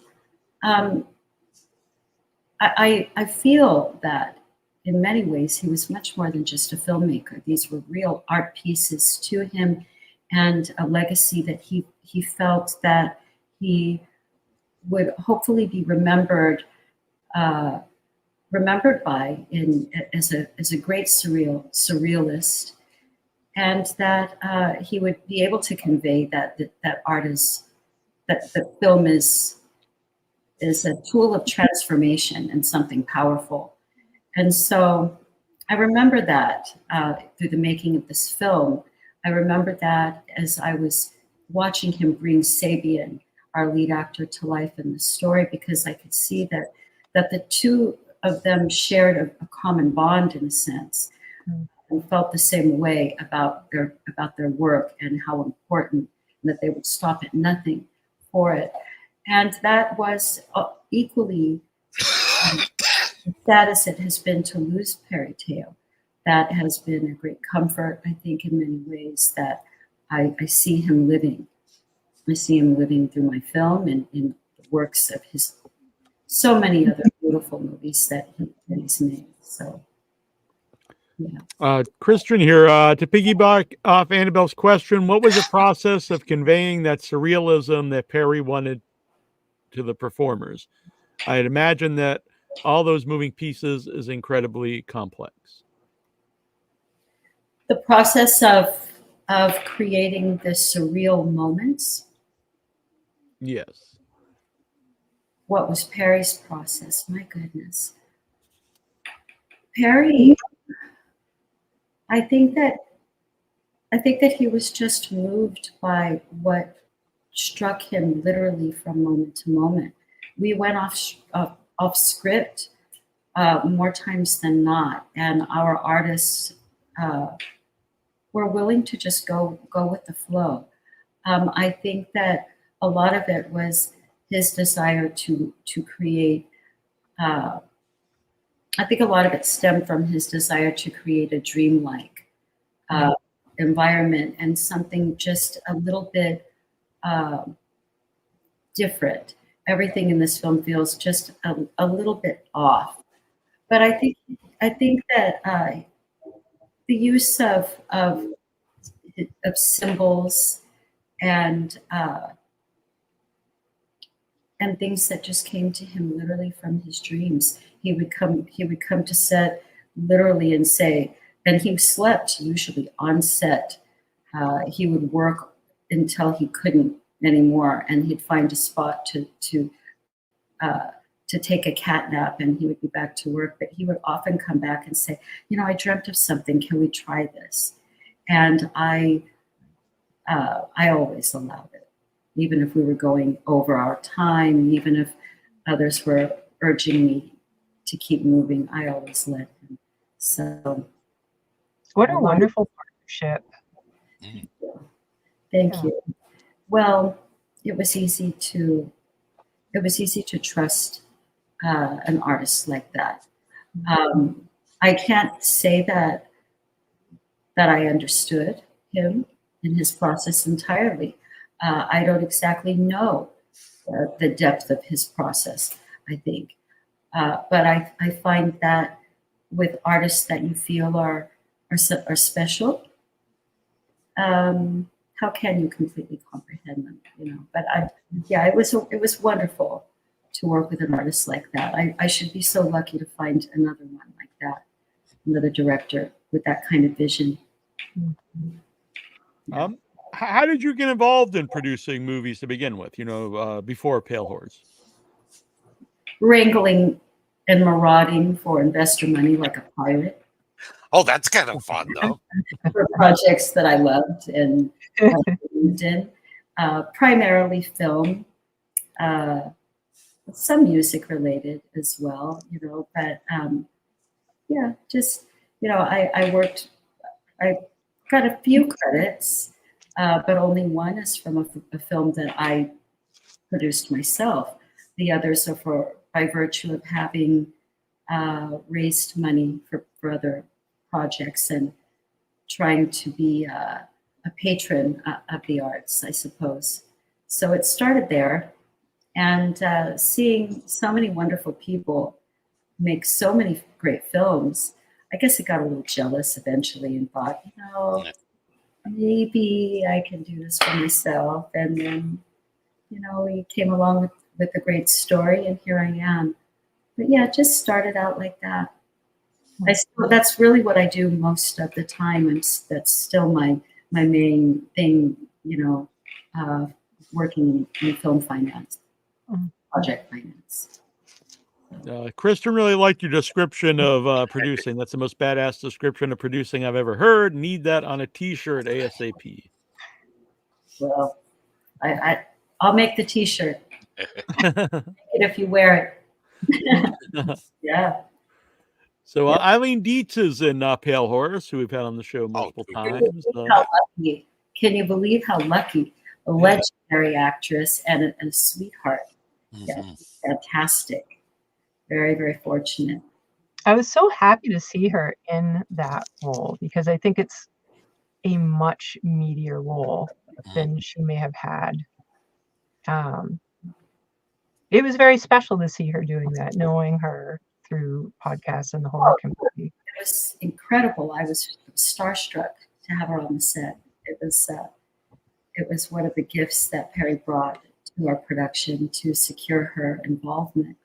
And I thought she did an incredible job, and she brought a very exciting, unexpected energy to that character and really brought it to life. She's a remarkable woman. I really hope to have a chance to work with her again. Yeah, and she's always someone who really goes out there and promotes her projects that she's part of. She's all around, I think, very passionate about anything she's involved. She does, and she works a lot. She's constantly on the move. You're fortunate if you can lock her down for something. She's extremely busy. Who else I had? I had the pleasure of working with Alexis Icono as well.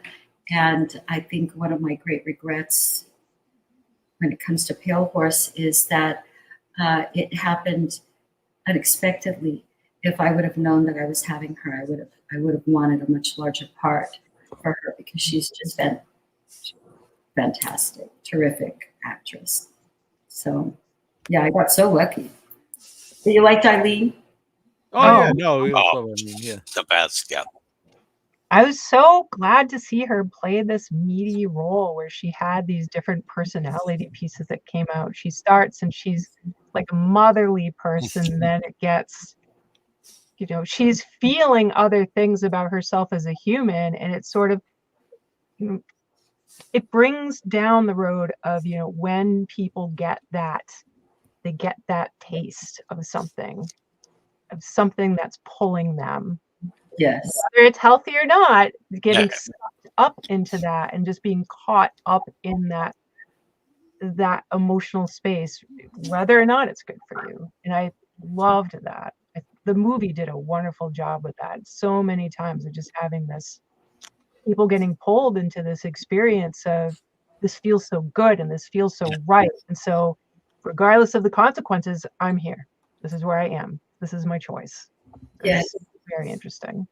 Yes, I think we see that with our lead actress going in the exact direction that she probably shouldn't be going, and ignoring a really nice guy who you should probably be interested in and isn't.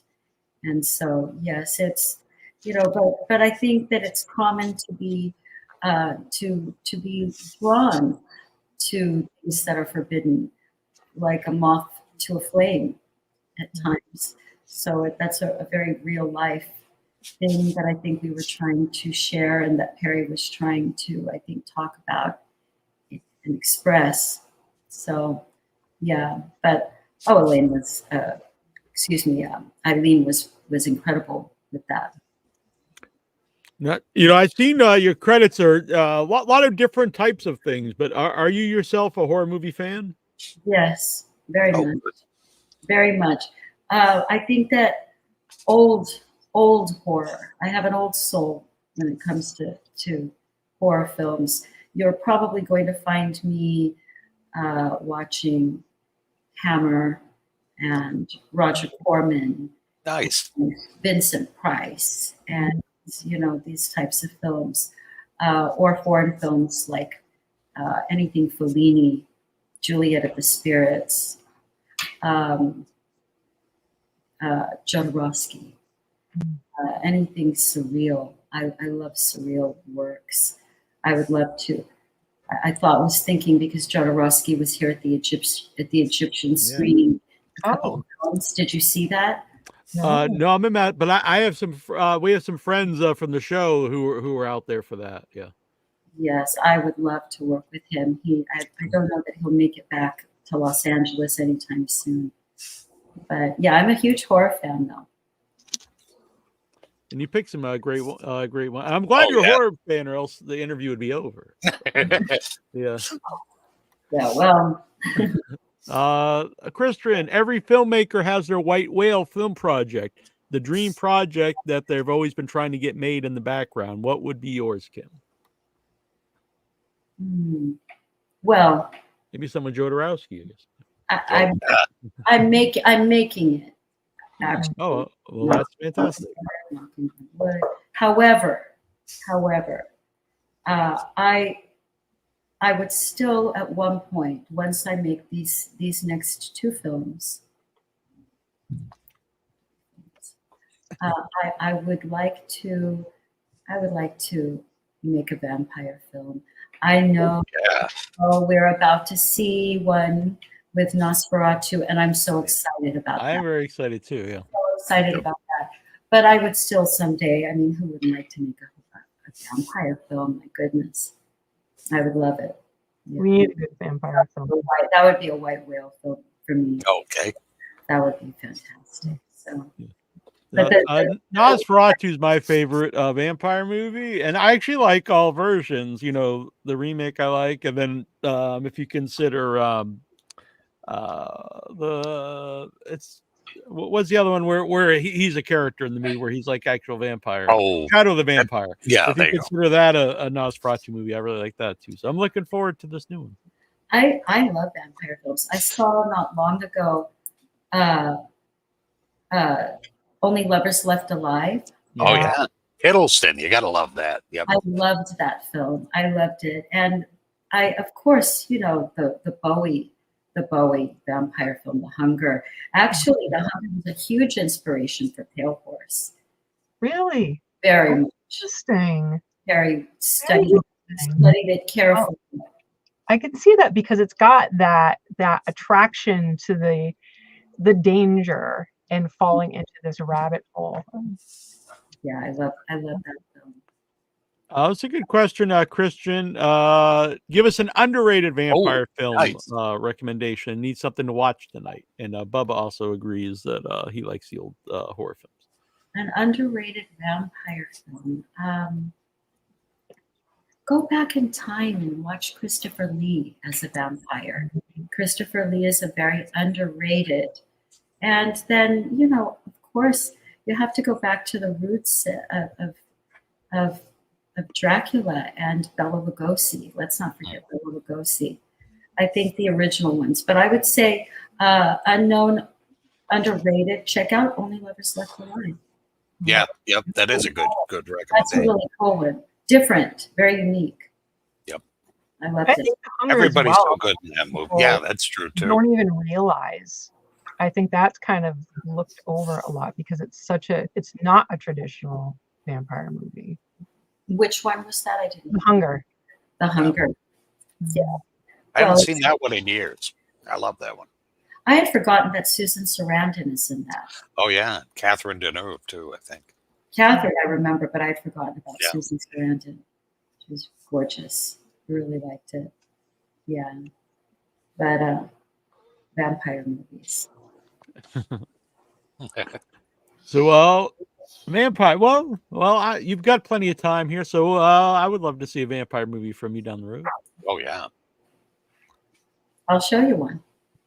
Maybe I'll get. All right. Maybe I'll get Parrish back for a vampire film. That'd be good casting. Yeah. Yeah. Absolutely. Parrish would have been. If I could have talked him into it, he would be a great vampire. Would that be something you would like to write as well? A vampire movie? Oh, I have such an incredible writing producing partner who is creating content that I've just been put out of work, quite frankly. You know, I'm so lucky.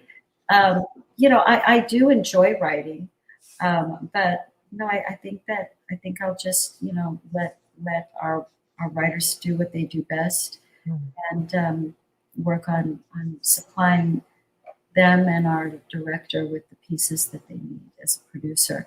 I think maybe in time. I do write a lot of poetry, which is kind of just for fun. But who knows? Maybe in time I'll do something. I'd probably rather get one of our writers to write it for me. They'll do it. Can you slide your poetry into these films? Oh. Maybe they're a little avant-garde and maybe could fit into something. Maybe one of these days. You know, my work is everything I do is a little edgy and dark, including the poetry. So it certainly would fit. Yeah. I'm very curious. Is it out there for anyone to read your poetry? Yeah. Actually, well, not the ones that I would have preferred to have published. You know, many of my poems are epic and long and with effort to tell a great story of some sort. Those aren't published, actually. However, I wrote one super off the cuff, political, which I don't normally ever have I never weigh in on political matters. I tend to stay out of that conversation. However, I just was fired up one afternoon, wrote something as a little rant, being kind of a smart ass, pardon my language. And of all things, that was what was published in a poetry anthology. Oh. So yeah, it was published a year before last. And I have a book that I'm preparing, just, you know, a collection of what I have written. But, you know, I'll get it out there one of these days. I'm so focused on wanting to make movies now that it just feels frivolous to think of doing it. But, you know, one of these days soon. And you mentioned that music was part of your world as well.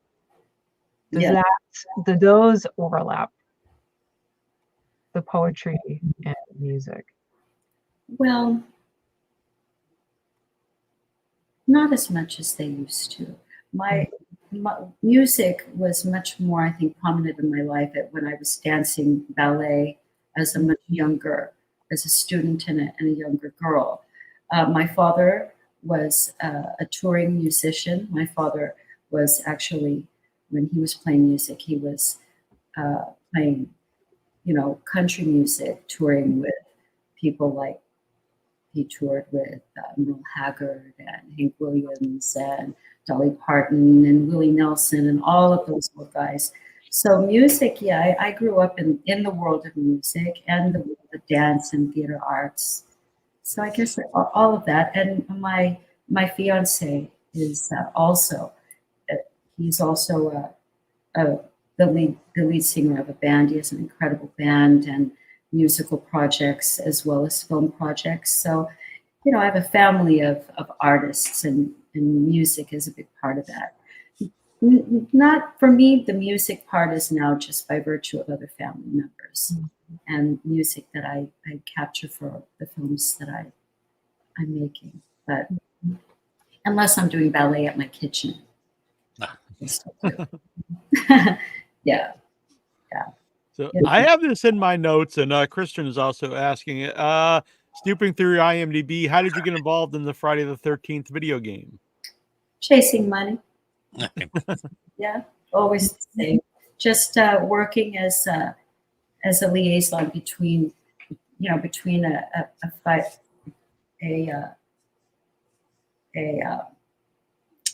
I hate to say investor, because an investor is so much more than that. An executive producer, an angel that comes into your life and believes in a project like that. But I guess, for lack of a better word, working as a liaison between the investor and a great project, raising the money. So, yeah. Yeah. And I think, a lot of people don't like to think about the money end, but to get things made, I mean, you have to have it. Well, it's part of it. It's an important part of it, I think. And but I tend to like to think more creatively. I think we all do. But that's, putting the money together certainly allows that creative freedom. So I've been fortunate to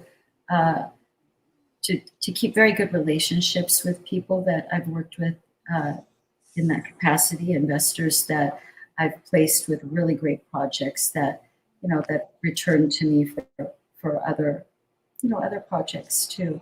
So, you just, keep in touch with people. And then when a great project comes along like this one, then you're like, I know exactly where I'll take this. Just like, who did like the cover art for Pale Horse? Because the different art involved for the posters and stuff, they look great. Some of it was it depends. We have, for example, the poster that I see that you're using. That was actually created by Parrish. Wow. Parrish is great with stuff like that, and is a talented producer in his own right too, very capable. So he provided that. We have another poster as well that features our two lead actors. Pearry created that one.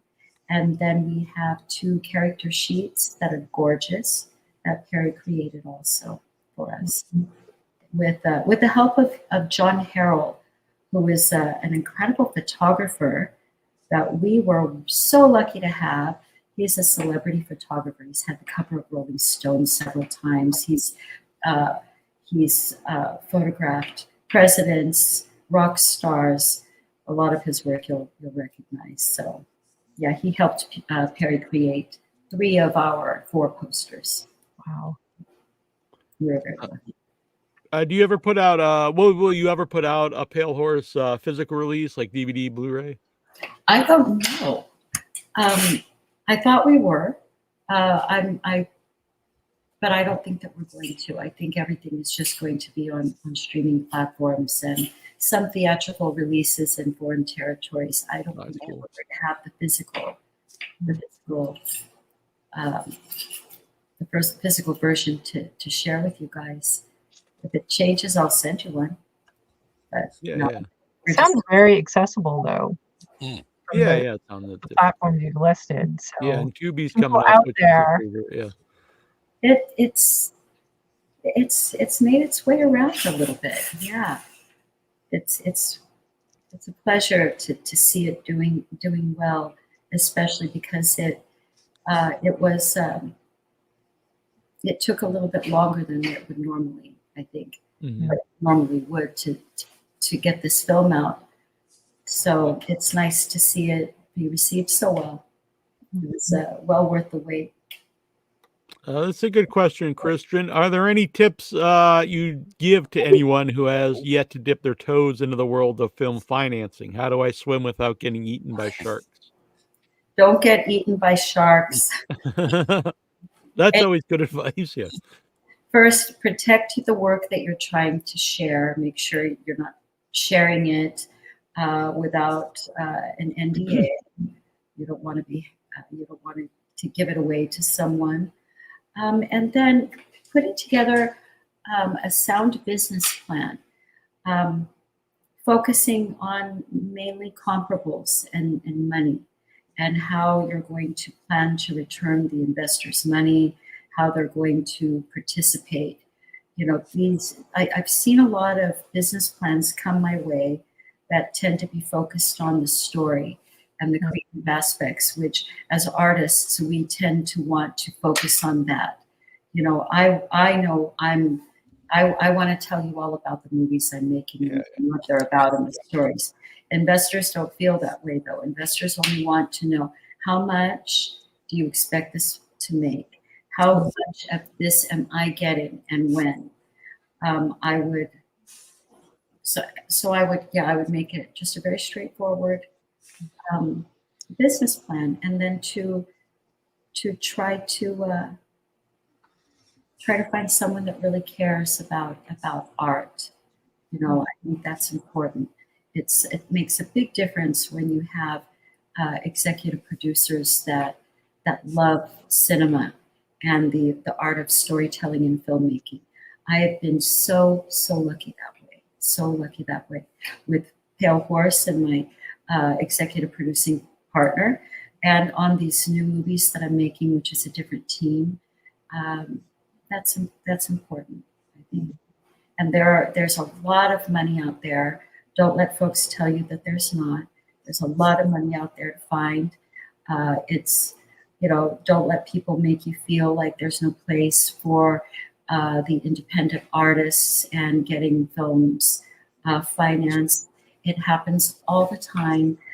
Folks out there are starstruck by what it is that you guys do, and that I'm trying to be a part of and do as well, and want to know how. I think a lot of investors that I've met would have loved to have gotten involved much sooner, but just didn't have the opportunity and know how to go about doing it. So it's just about connecting and finding that right person. There's a lot of people out there that believe in filmmaking, and even more out there that you can find that believe more and more in independent cinema, especially since you've seen actually, independent films make their way into the Academy Awards and even win the Academy Award. Oh, yeah. Mm-hmm. So, and also getting out there theatrically, like, Terrifier 2, like, made so much money. And then besides like the giant, Marvel movies and stuff, a lot of independent horror films, play and do well at the theaters. Exactly. I mean, look what Oz Perkins has done with Longlegs. Yeah, right. Yeah, that was huge for Neon. That's been an incredible movie. There's a lot of room for success. I'm nothing but encouraged with what I see out there. So yeah. I was just saying, I didn't want to interrupt you, but this was kind of along those lines. This is Christopher Outridge. Here's an interesting question that I hope I'm asking correctly. On the independent level of filmmaking with no marketable names attached, what are the best ways to show an investor a return? Well, I think if you're not going to attach a name actor, you want to make sure that you're selecting a director that has product in the marketplace earning. I know that a lot of, if you're the one directing, then in that case, if it's your film and you're the director, then it becomes important to spend a tiny bit extra, I think, to secure at least a somewhat known name, because it will make it much easier to secure distribution for the film. You know, it's difficult as a first-time director to come along and make that happen. If you're producing, then yeah, grabbing a strong director. If you're not grabbing a known talent like myself, well, although I can't really say myself, because Eileen Dietz and Alexis has an incredible body of work, but nonetheless, yeah, if you can't grab a known actor, then a strong director. What were you saying before that? Sorry that I interrupted you. Oh, anyone who wants to reach out to me on Facebook or Instagram pertaining to tips on procuring financing, please feel free to reach out. I'm happy to give any tips and guidance in any way that I can. And of course, I'm never going to charge for that type of thing. I'm happy to help. Well, that's very nice of you. Yeah, that's great. Yeah, a lot of our listenership would be asking. Yeah. Well, wonderful. That's wonderful.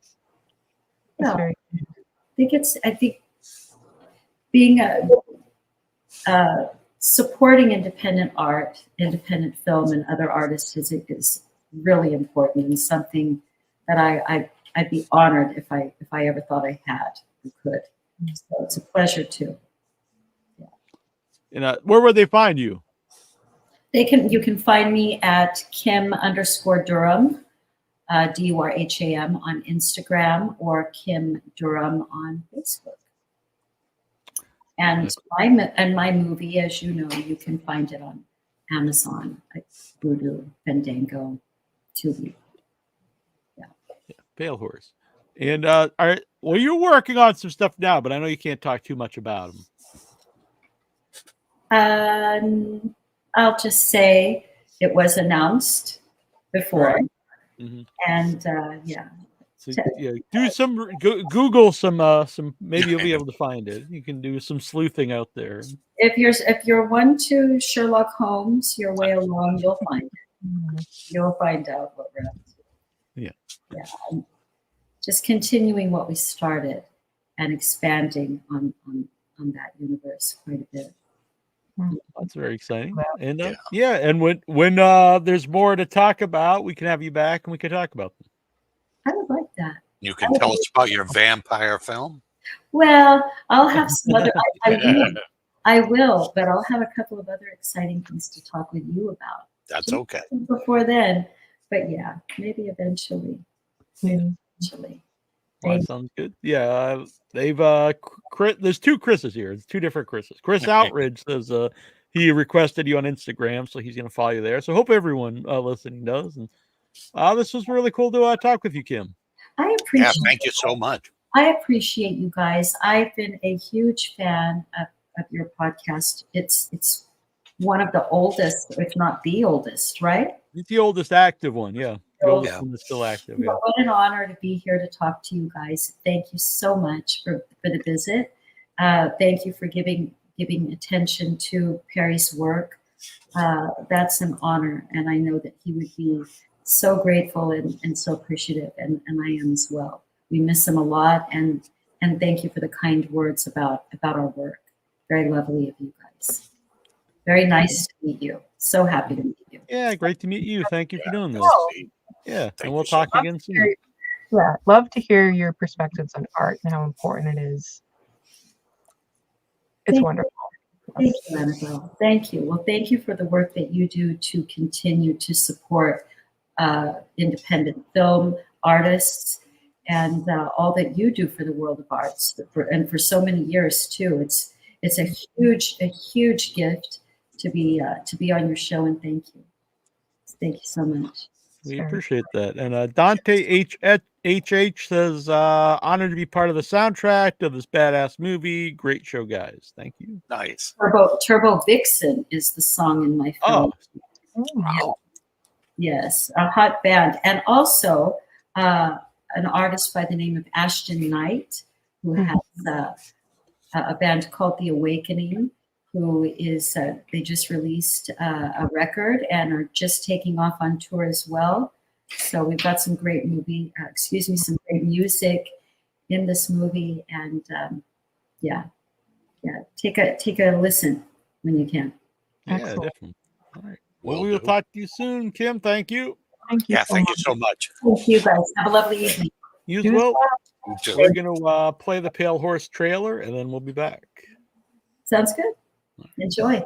Thank you. Thank you.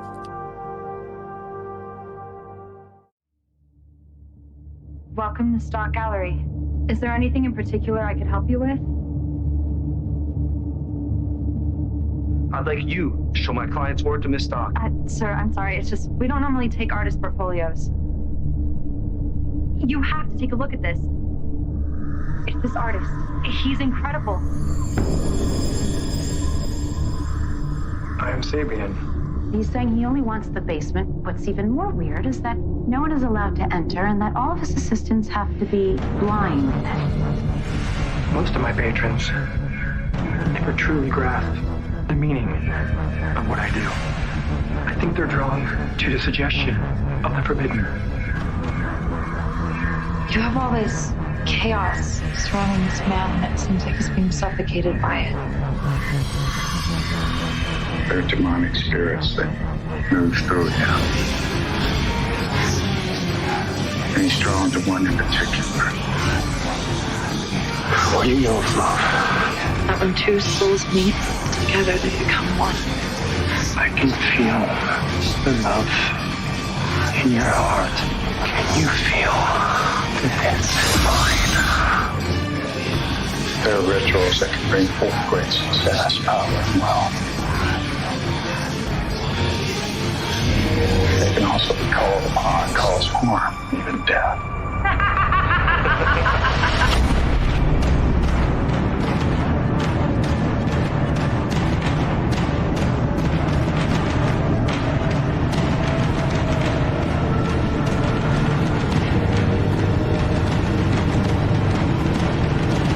Do you expect me to believe all this?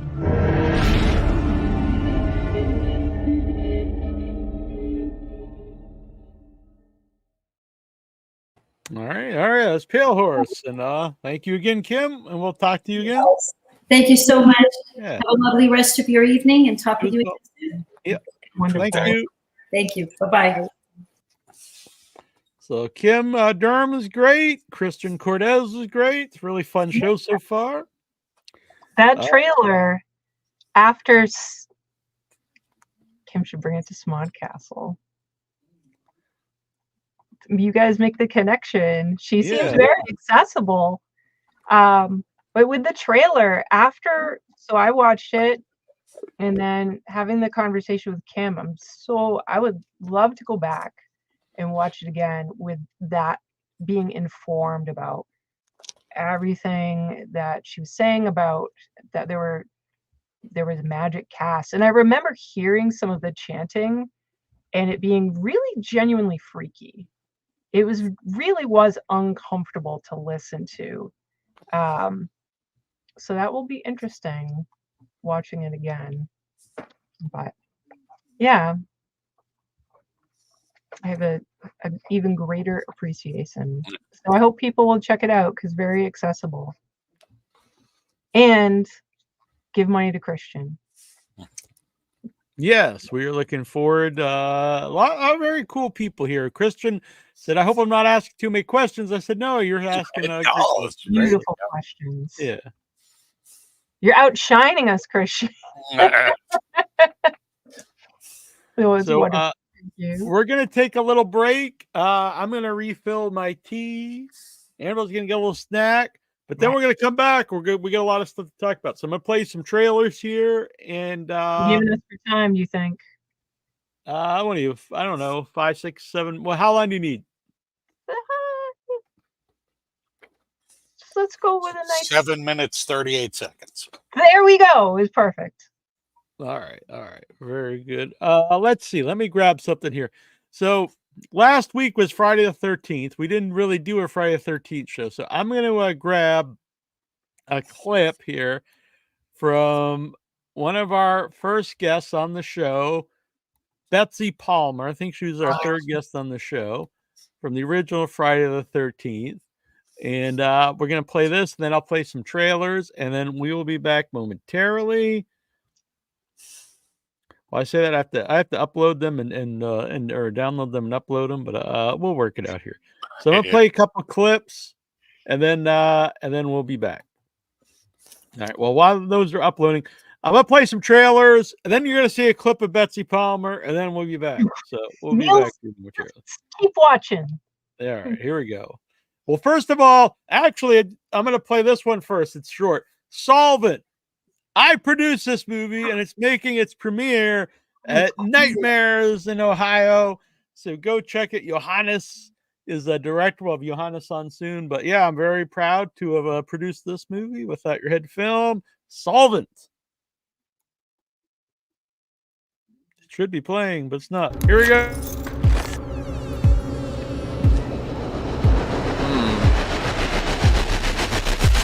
We are all dogs in God's hot car.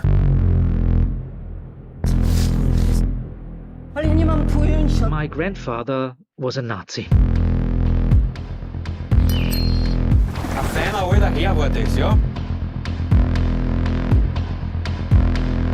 was very fit up until his 90s.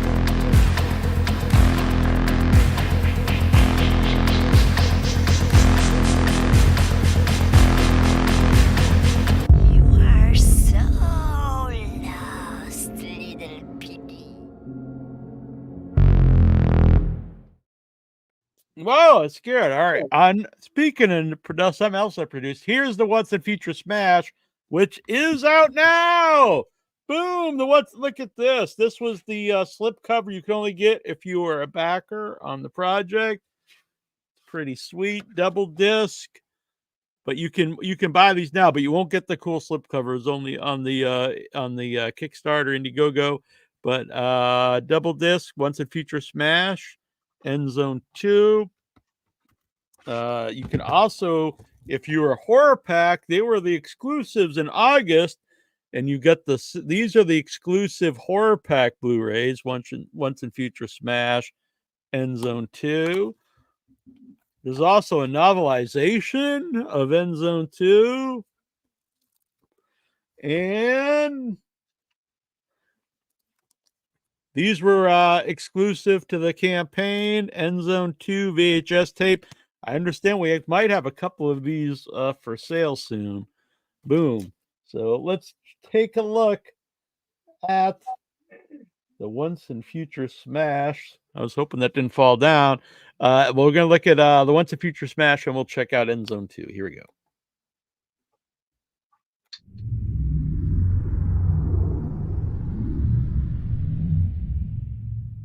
Once and Future Smash.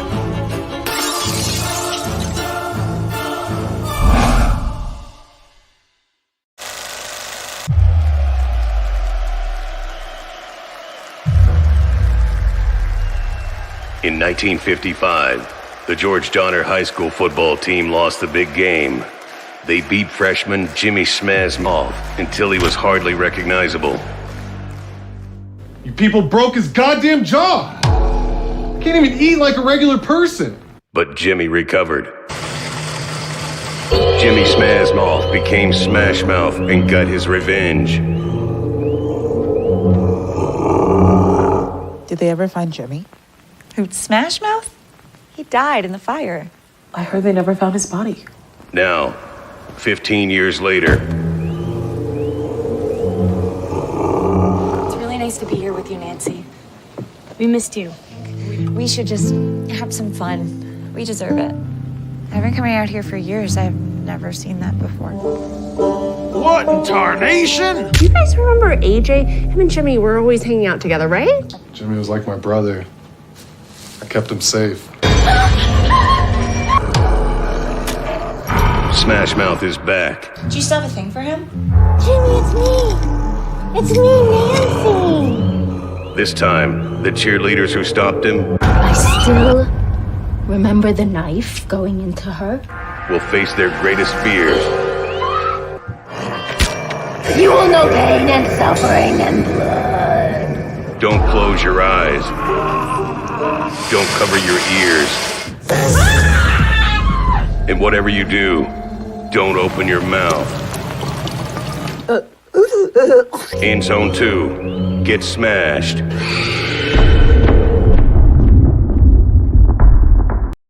And of its genre, its number one is a good one.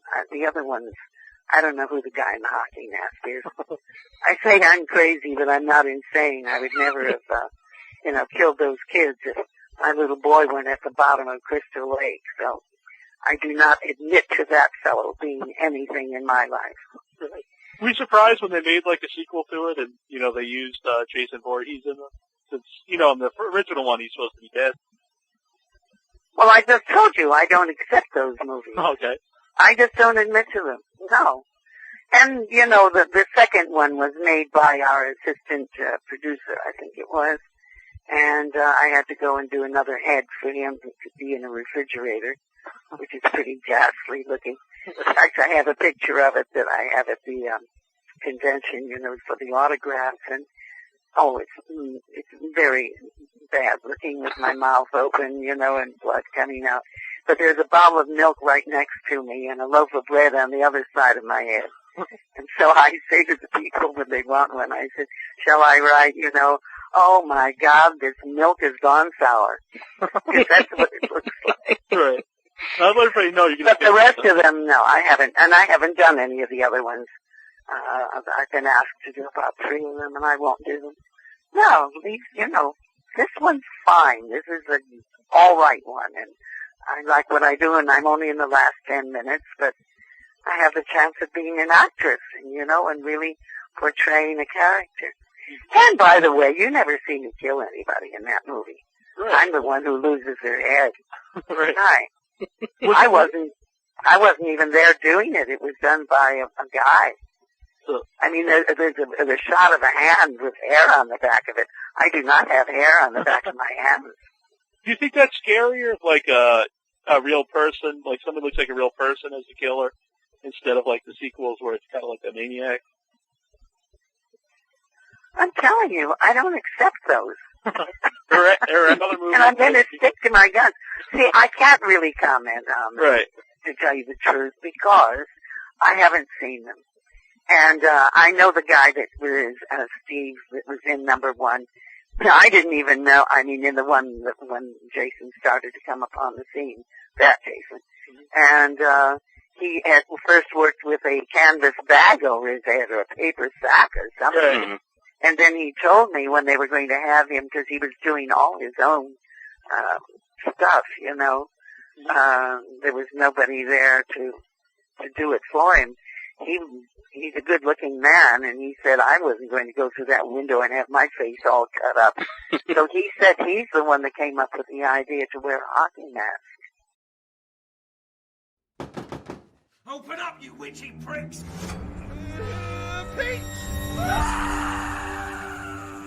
Before any man set foot on this soil, there was an evil here. There is a custom that we carry out on every tour. Charlie? You tell a story that you fear, a fable that haunts you. It's a way of feeding the evil.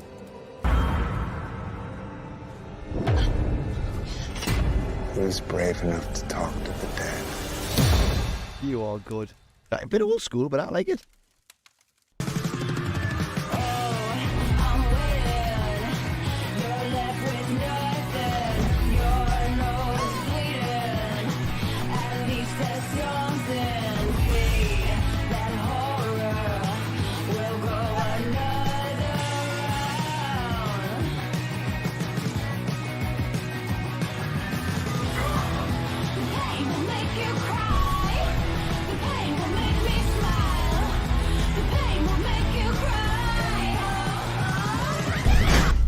Nothing is coming. It was so bad. So bad. So I hope people out there will go in my place because I am not able to make it this year. So please get out there. What Larry's winning something. Larry Fessenden's getting. Yeah, he's getting the that I forget the name of it here. It's like kind of like the Lifetime Achievement Award that that they gave out last. It's always our friends. They're like, we're gonna give it to the friends of Without Your Head. That's exactly what they're thinking. Mm-hmm. No, it's very exciting, and that's Larry's awesome. Having done the couple interviews and getting to know him and his work in independent cinema. I wish we could go. And Rabbit is awesome. I don't know if y'all have seen Rabbit. It's I think his first film. It's awesome. It's very similar in what Chris is attending Brooklyn Horror Film Fest. You need to come. And I'll be there. No, but Rabbit, it's funny because that movie is very different from Pale Horse, but it's also about a person who's going about their life and being an artist and then getting sucked in by being seduced by something that it's just a little bit more. Has a pretty good life, but then it's just a little bit more, and then really like coming into that, and it goes to a place. I think can we call this a vampire movie? I think that is an underrated, not very often seen. I didn't know it existed until I started doing my normal, like, I found someone cool and I'm gonna obsessively watch everything they make. Yeah, because Larry's movie he's wanting to make now is his 3 Universal monster like classic. Is he making a mummy movie? No, it's gonna be the character from Depraved, the character from Blackout, and his vampire from where all 3 will be in the same movie. Very interesting. Very cool. Depraved was extra amazing as well. Yeah, I love Depraved. Coast vampires are awesome. Yeah, they are very cool. Christopher Outridge, I will be Without Your Head proxy live vicariously through me. Well, I didn't realize when I first started, but yeah. I wonder if I've got you on the Instagram, Christopher. I can't keep track because then I will keep my eyes peeled for all of your exploits. It would help if I could spell Christopher. Well, I'm gonna find you. And I'm going to live vicariously through you. Thank you for the offer.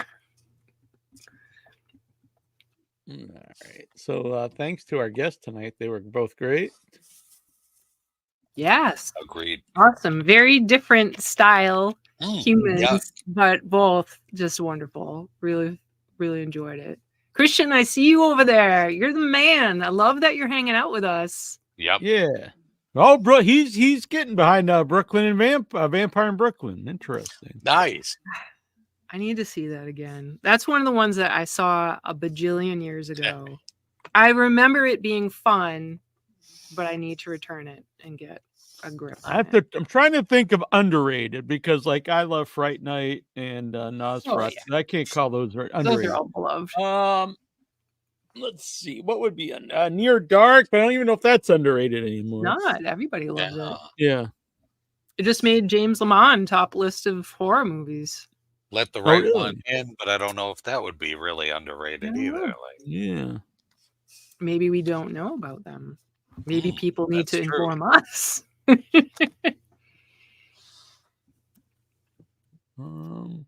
Yes.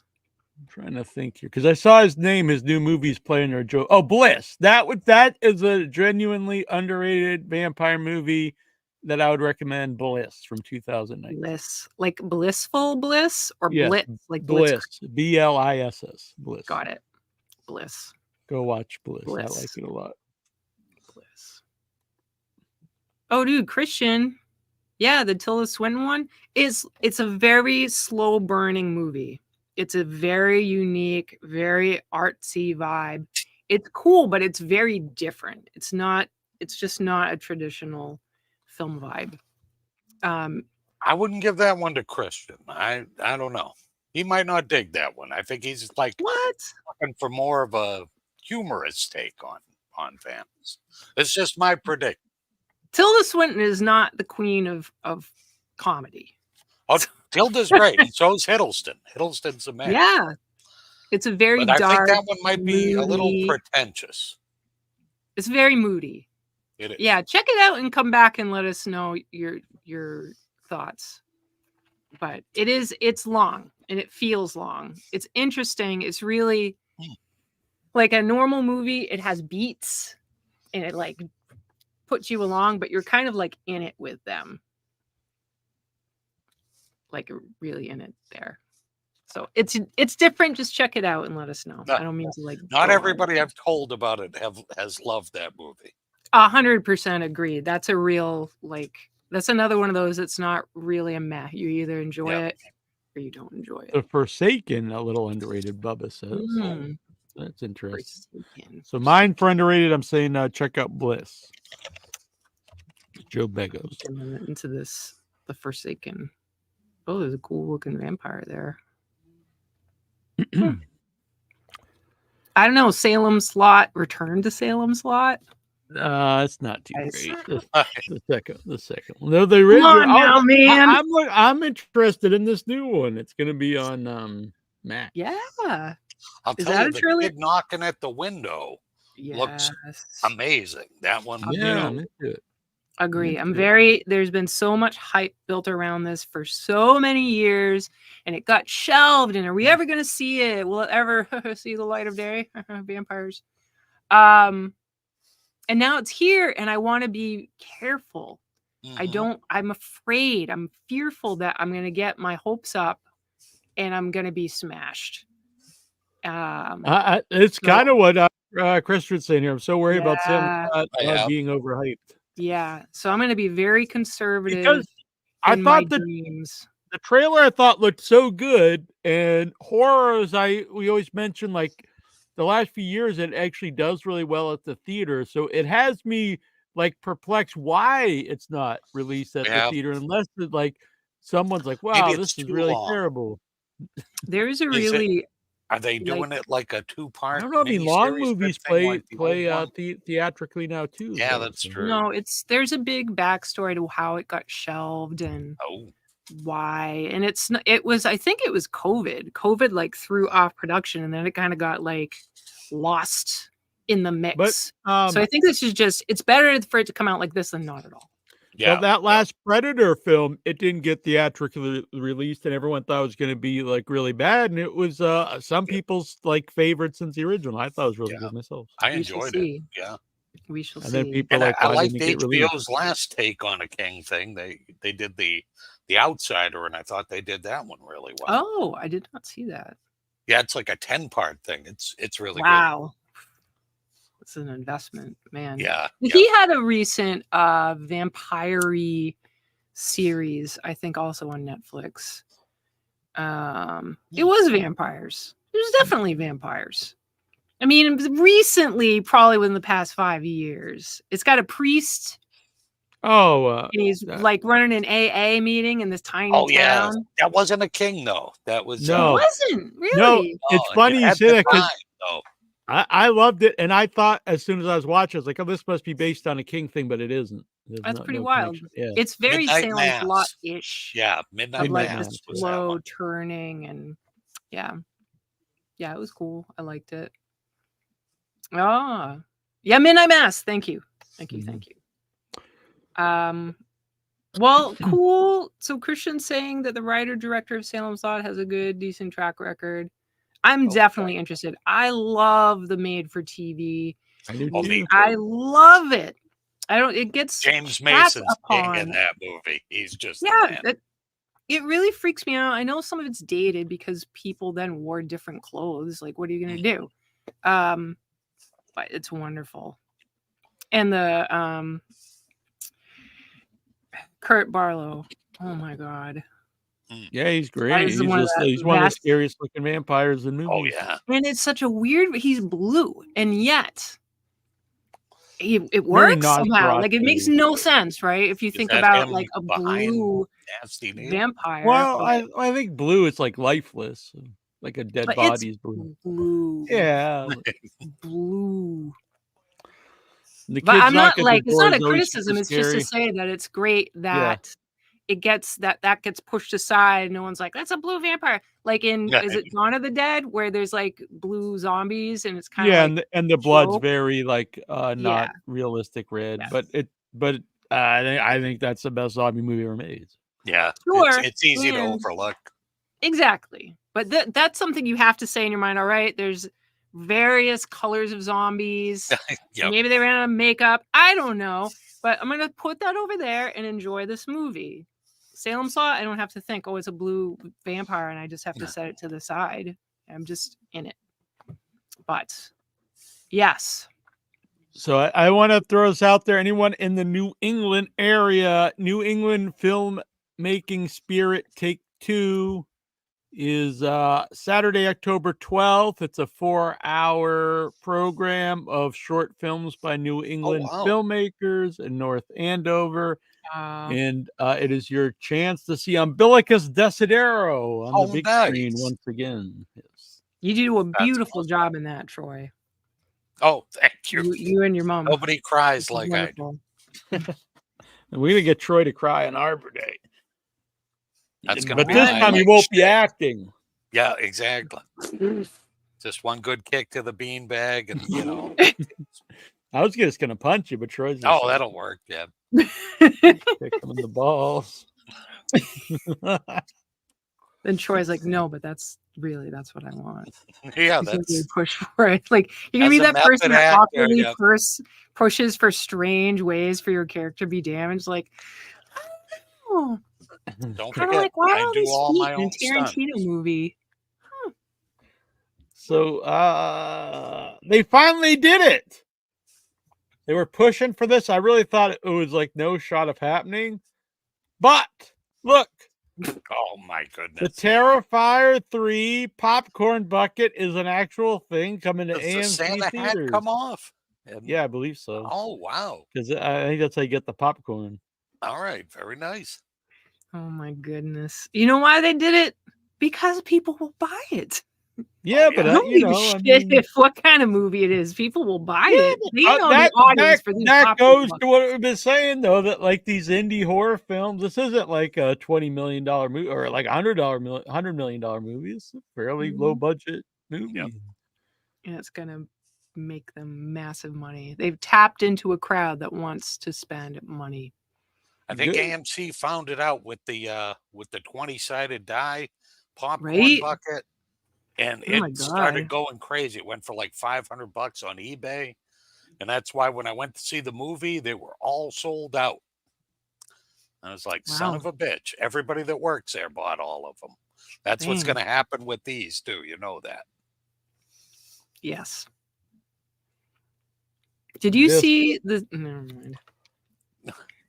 Someone made like a meme or whatever of the Dune bucket that It was everybody makes real. the Yeah, jokes yeah. about the Dune Uh-huh. and the Alien bucket, which Mm. is a little. Oh, yeah, Right. it was. It Yeah. definitely So was. there's People- like this. People did that with the People digging that. with the happy Wolverine and Deadpool ones too, because their buckets, their mouth is just really open wide,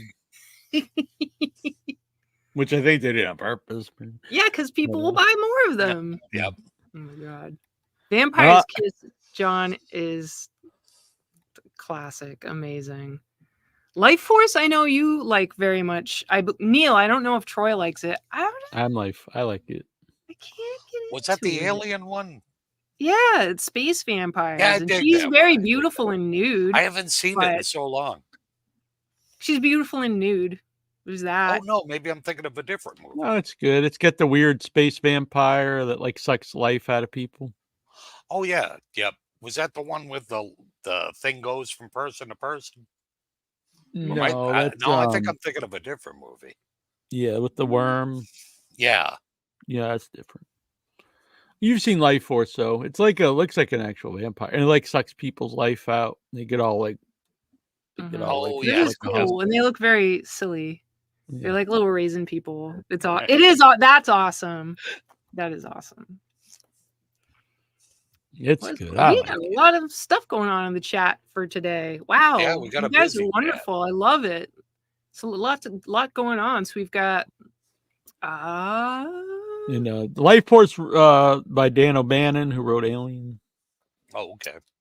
Host gave us a beautiful compliment. Dan O'Bannon was almost on the show. Really? Yeah. What'd you do? You blew it. What'd you do? No. Well, sadly, Dan O'Bannon suffered from some kind of disease where he would, some kind of ailment where he would spend a lot of months out of the year in a lot of pain. Which is also why that was a big influence to the zombies and his Return of the Living Dead. Wow. With the half zombie talk about it's hurting and stuff. That was inspired by his real thing. Wow. So he had that for a while then, huh? Yeah. So I was it was like his whole life, I think. So I was in talks with him. I don't know, 2007 maybe, and it was he was gonna come on the show. Then I stopped hearing from him. Then his wife started messaging me or emailing me and saying he was not doing well. But once he gets back home, and then he didn't get back home. He passed away. Yeah. Wow. But this is very cool. I'm a huge fan of Street Trash. That's an awesome. Oh, and yeah, this is the remake. It's a sequel remake shot 35 millimeter. It's gonna play at the New Bev. Wow. Cool. Where's it playing? New Bev in LA. We went there. Those are some. I know. I got you the keychain, but you better still have the keychain. Pretty rad. I have a New the Bev fob. shirt. Yeah, I know. And I got a New Bev shirt. It's cool. Fine. I won't be getting you anything ever again. The hell. But yeah, we went there. It was cool. We saw it when we were doing Psycho 2. Mm-hmm. And Ryan Kruger made that, who did Fried Berry, who I'm a big fan of Fried Berry. Yep. So I'm really I still haven't seen Fried Berry. Really? Where do I find it? One of the streamers. I can't remember. Is it? Where? I need to find it because I've heard nothing but good. My buddy Killed Josh Petrino did some effects on it. Sweet. Which thing? We've got a lot going on. I assume we got many movies. Maybe the Street Trash one. I bet the Street Trash, yeah. Where are we at? So we got a beautiful compliment from Coast. Once again, you prove yourselves the best personalities on YouTube. It's very kind. What was this? We'll Cry Together, Troy will win Academy Awards. Oh, that's right. Yeah, when Troy was getting kicked in the nards. That's it. It'll be our great death scene together. You die from it. You die from the dual beanbag kicks, and it'll be good. There'll be the golden sneakers coming at us. Yeah, Terrifier failed crowdfunded campaign. You can dig through the archives. We had Damien and David and Jenna Cannell, and that was before it had a lot of buzz. I had seen it. I was like, wow, this movie's great. And then we got them all on, and then that's really just it was word of mouth through podcasts and people on the internet. And then first one was like a cult sensation. Then the second one, even getting in the theaters, was pretty big deal. Yeah. And then for it to keep playing, for weeks was wild. I still maintain it was huge for independent horror. Oh yeah, I think it just goes crazy if you don't think it. Yeah, absolutely. I think having such a incredibly violent, no one can argue it's not an incredibly violent film, any of them, is that people I won't go far down the road, but things are really fucked up right now and people want to escape, and being caught up in people getting their skin peeled off and such, that really puts all that right out of your mind. Yeah. You get in the moment in those movies. Yeah, there's a lot of stuff in that though. People always said you can't have, it'll keep a certain people away with this ultra violence. People went to see it.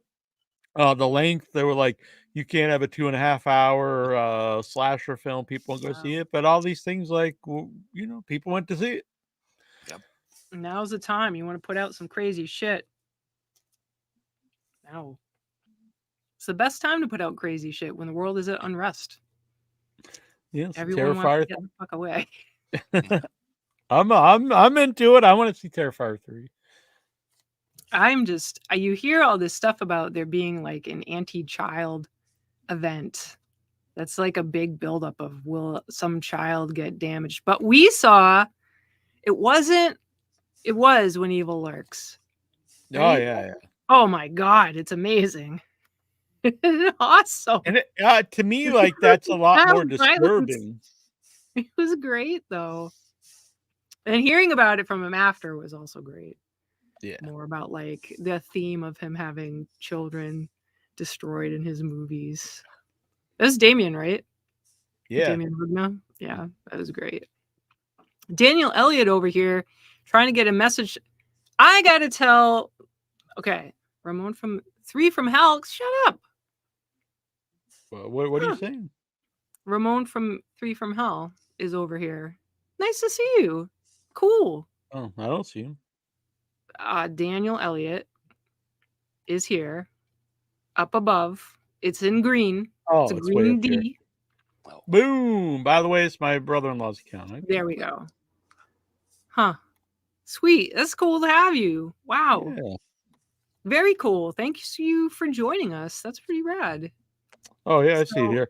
I'm trying to get Rob and Sherry Zombie and Ramon from 3 from Hell. I've got some ideas I'd love to run past them. Huh. We've had Sherry Moon on the show, but I can't like pretend we're best buddies or not that we're enemies, but like I've not talked to her since. So my bitter rival. I'll never speak with her again. Maybe they'll be into Arbor Day. You never know. It's New England. Yep. He's very loyal to his Haverhill roots, I think. Maybe he hates Haverhill because a lot of his depictions of families are so awful. Yeah, that's the only issue. When I was listening to, I forget which one it was. It's one of the Joe Hill audiobooks. And Nosferatu, right? And they kept saying Haverhill in the in the audio, and I was like, come on, man. Happens in Lovecraft all the time. Yeah. All the time. Yeah, but that's Captain Janeway. She can. Oh yeah, she's really good. But besides that, she's a really good reader. Did I ever tell my story about when I could have probably volunteered to be with Rob Zombie on set? Cool. Okay. Many moons ago, no pun intended, truly no pun intended, I was working at Starbucks. It was a new Starbucks. It was in some very small town. And there I was, gray, not busy day. And this person comes in. Now, I listened to White Zombie at the time. This guy comes in. He's got hair. We start talking. And I'm like, so what are you doing? Because he was from somewhere else. So I'm making a movie. I'm like, oh, that's pretty cool. What kind of movie? Horror movie. Oh, that's pretty cool. And in my mind, I'm thinking, isn't that cool that there's some person out here making a horror movie? I think I didn't recognize him because I expected him to be taller. Oh. But it was right there. Yeah. Right there. But alas, it did not happen. But yeah. I swear to God that when I look back and I remember that was really what movie real. would it have been? I don't remember what year that was. It's such a blur. Maybe when the first one. Probably. Oh yeah, House like of a House Thousand of a Thousand Corpses. Maybe. I'm trying to think of when I was working at that place. We'll probably have the board game for Arbor Day. 2000 what? 2009, 10? Yeah. 10? Maybe it would have been the second one then. Because the other it was 2013 was the 10th anniversary of Devil's Rejects, I think. Oh, okay. Before I even knew y'all. That was a long time ago. Before any of my ventures. Oh no, it was I don't know. The 20th. I was a fool. I didn't realize there was this beautiful community. I had no idea.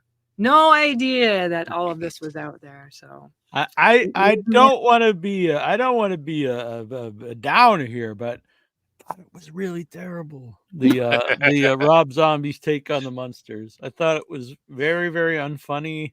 I didn't see it. I didn't think it looked good from the trailer. The guy who played Grandpa did a great job. He's great. Mm-hmm. It was not.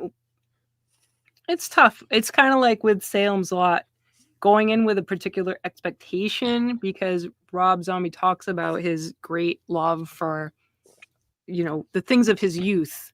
Mm-hmm. And I get that, people want to come in with a different spin on things, so it's tough. Mm-hmm.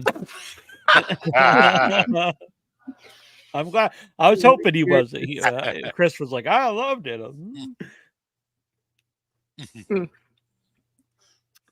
Where are we at? There's my very poor Rob Zombie interaction memory. The award that they're giving Larry is the Leviathan Award, which is a very cool name. Oh. To have a trophy that goes with it or anything? Yeah, because the one they gave last year to Maniac Man. Oh, wow. Go to the casino and win some money and we'll go. The trophy was really cool. Remember, it was a VHS tape. Yeah. Oh, yeah. Yep. Yeah. Which you were away, but I think, have you seen this, Annabelle? I haven't. Oh, I've got mine. Yeah, I've got all my stuff. Right, oh yeah. I meant to post about it, but I've been very occupied. But I've got that. I've got the novelization, and I've got a Blu-ray. Even though I don't have a Blu-ray player, I still have it, and that's cool. I don't have a VHS. Well, now that you mention it, I used to have a VHS. Sad times. I moved my giant tube TV onto other realms. Poor thing. Poor thing. It had like a busted button, so to be able to like do certain things, I'd have to put a pencil into the hole and push. Nice. It was so bad. I couldn't watch special features. If there was like a movie and then another movie, like on some of these multi-movie discs, nope. No. Damn. That was it. But I miss it very much. Miss my VHS player. And Faye out there, I bought it. I had to buy a Sharpie because I didn't have one. And she's getting a signed. Did you get a cool like gold Sharpie or something? A silver one. I thought silver would show. It's very beautiful DVD Blu-ray cover. Yeah. I really like it very much. I think it's cool. very colorful and lovely. So I here's the story. So when I came back from doing Once a Future Smash and End Zone 2, I was telling the guy that Troy and I refer to as a nice guy. He owns a convenience store in town. And the guy who's like, Mr. Big Star, Mr. Hollywood. He's like, yeah, he would call me movie star. And then he would say, where's all your Hollywood girlfriends? And, Neil. So they're in Hollywood. So yeah, he kept that up for about a year or two. And then I was like, it was delayed because then it was things were shut down for COVID. Then there was a strike. And after a while, I would come in and be like, hey, the movie, and he's like, yeah, that's good, buddy. And like, I just think he just like, after a while, I was like, this guy just made this stuff up. And so Arbor Day. I would love to get. So I brought him a copy the other day when I got my, a case of them, and I brought him one down, and he was all excited. And I have a picture of him on my Facebook holding up the Blu-ray. Oh my goodness. That's fantastic. I want him in Arbor Day so bad. I've heard about this man for years now. Years. Oh, you're going to get the weird woman, like the creep woman who used to come on to you? She's back. She's back. The older one. The older one. There used to be someone who you know what? I never see her anymore. I think she may have moved away. Oh. How sad. They used to try to get me into her Jeep. She used to try to give me rides, and I'd be like, "Well, when I was I walk all the time, and the one time she introduced herself to me, and she just like, I just want to let you know you look fucking great in those jeans." I was like, "What the hell?" And then she just kept always trying to give me rides, and then the one time she's like, "I got snacks in here." Oh, nice. Just remember, like strangers always have the best candy. So her name. Well, I shouldn't say. But What? Why? Her name's Candy. At least that's what. Oh, No, nice. that's what All she right. said. Come on now. Huh? Come on. That's what she said. That's what she said. Anyone who names their child Candy is setting them up. Our There's aunt's no middle name surviving. is Candy. What's that? Our aunt's middle name is Candy. Oh dear. Oh, that's Marky right. Yeah. Candy Jones. Candy, yeah. not Candace. Candy. Just Candy. Yeah. How did that go? I think my mom, gave her the middle name. Oh, see, that's sort of like me, because our mom let Troy name me, and it was between Thor, his favorite comic book character at the time, or like a friend of his in school, Neil. Yep. That's amazing. How So did you your mom lucked out, decide? Neil. Yeah, I don't know. It's up His to me. parents were going to name him Merlin. His Merlin's parents a were great very name. crazy. Well, they thought he was like they dreamt about him, and the name came in a dream, and Oh, okay. it was not a good childhood. But at any rate, Candy lucked out that it was a middle name, because that's doesn't that come up in Highlander? Oh, does it? Yes, in Highlander, when those I are love such cute nailing the big pictures. chair. That's the best. It freaked me out when I saw Katie's, because I thought there was another K in it at I first. know, My yeah, brain yeah. just Oh, there is. quickly It's looked, and I was like, "What the Katie's. fuck is that?" It's It's double just two KTs, Ks, but though. it's not Yeah. triple KTs. It's anymore. Well, Katie's. she got to double think about that. Great burgers, though. Yeah. Yeah, Ramirez, when he's in the future, you know this movie, Troy, right? You're familiar with Highlander. Oh, yeah. Yep. Yeah. Okay. So Ramirez is in present day. He's all done up. And I guess he hired a lady of the night who opens the door and says, "Hi, my name's Candy." And he says, "Of course you are." And there you go. End scene. That's awesome. I don't remember that at all. I've seen that movie many times. Great soundtrack. Oh, great I movie. like- I love that movie. There's not a word yet for old friends who've just met. I like that, though. I think Oh. there God, should what's be. that from? It's from something. Oh, that's an actual Tell thing. me. I need you to help me. It's from something. All right, good night, Christian. I'm glad we have met. I think we have found a new No. buddy. Yep. Yep. We love Christian. Yep. Super happy. He is to now marked forever with us, so he can't escape. I mean, he's ready to cry with you, so that's pretty big. Yep. Yeah. Pretty cool. Yeah. Coast, he's afraid of this triple. No, they're good people. They're good people, Coast. They know The not triple what? The triple K. K. It's not triple K. Oh, no, it's just double K. It looks like triple K. When you look really quick, I'm like, what? Okay. It might be the slat like in the seat there, you know. Oh man. No, Well, because there is like an ice cream place near me that is the cool cone, and it's K's. And I guess at one time they were the Cool Cone Creamery with K's. And it's like, yeah, I don't think I'll be going to that joint, you know. And so they lost the creamery anyway. But yeah, it's I'm not like still that a was little wary new. of it. That's like been a thing for a while. So it's not like, hey, guess what? This new crazy group's in town. Maybe you should change your name. No. Yep. God. So I do want to also mention, since it's all getting we get a month away, you can go get one of these cool silver shamrock 8-bit shirts on TeePublic, or you can also get the Dr. Loomis shirt. Look at that. That's so cute. Ooh, I dig it. I really love your designs for those. Those are great. Yeah, Thank I do you. too. Appreciate that. They're very fun to make. Puppet vampire slasher road trip movie. What the hell? Where did that was almost 20 minutes ago and I lost this. Christian. Yeah, that was Where correct. have my eyes been this whole time? So you mean now's the when we were talking about like mad movies being out there right now.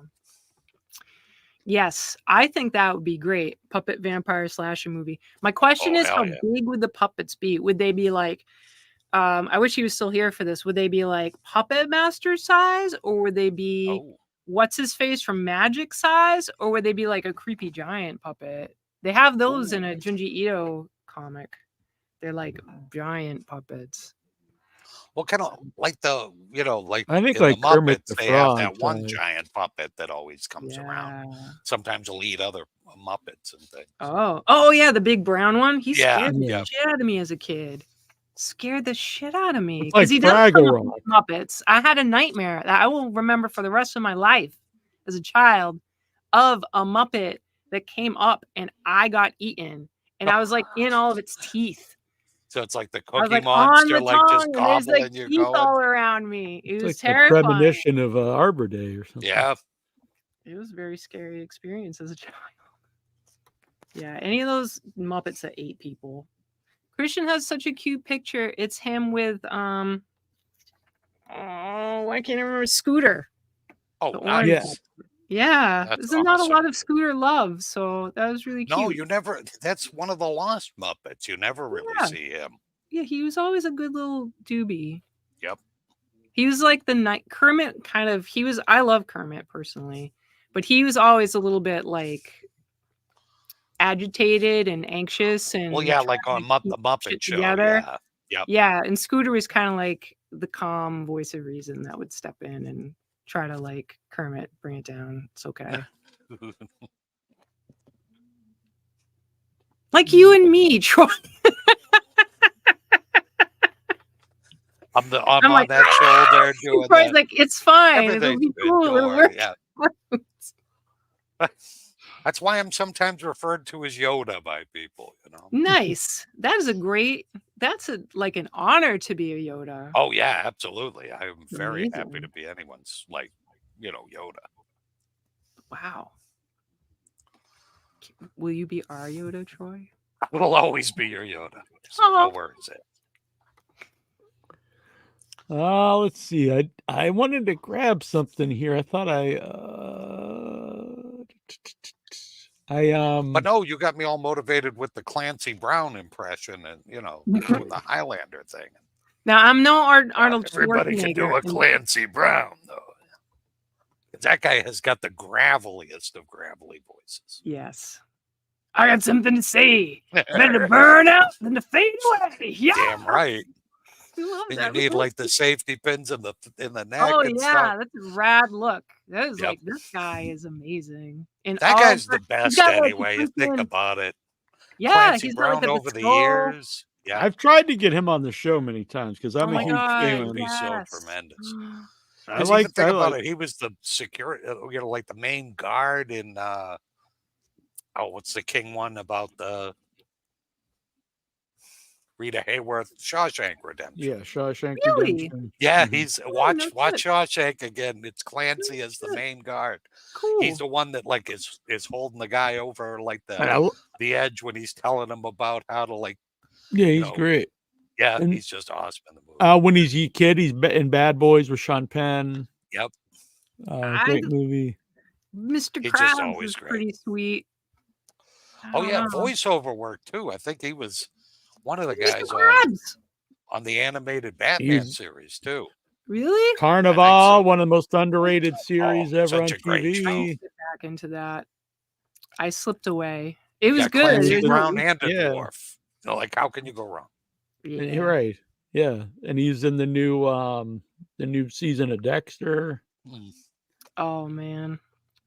We're Yeah, I'm two a huge small fan. time potatoes for that that fellow. And the Mandalorian, he's one of like the recurring Really? characters in that, and he has like big devil horns. It's awesome. He's just Sweet. great.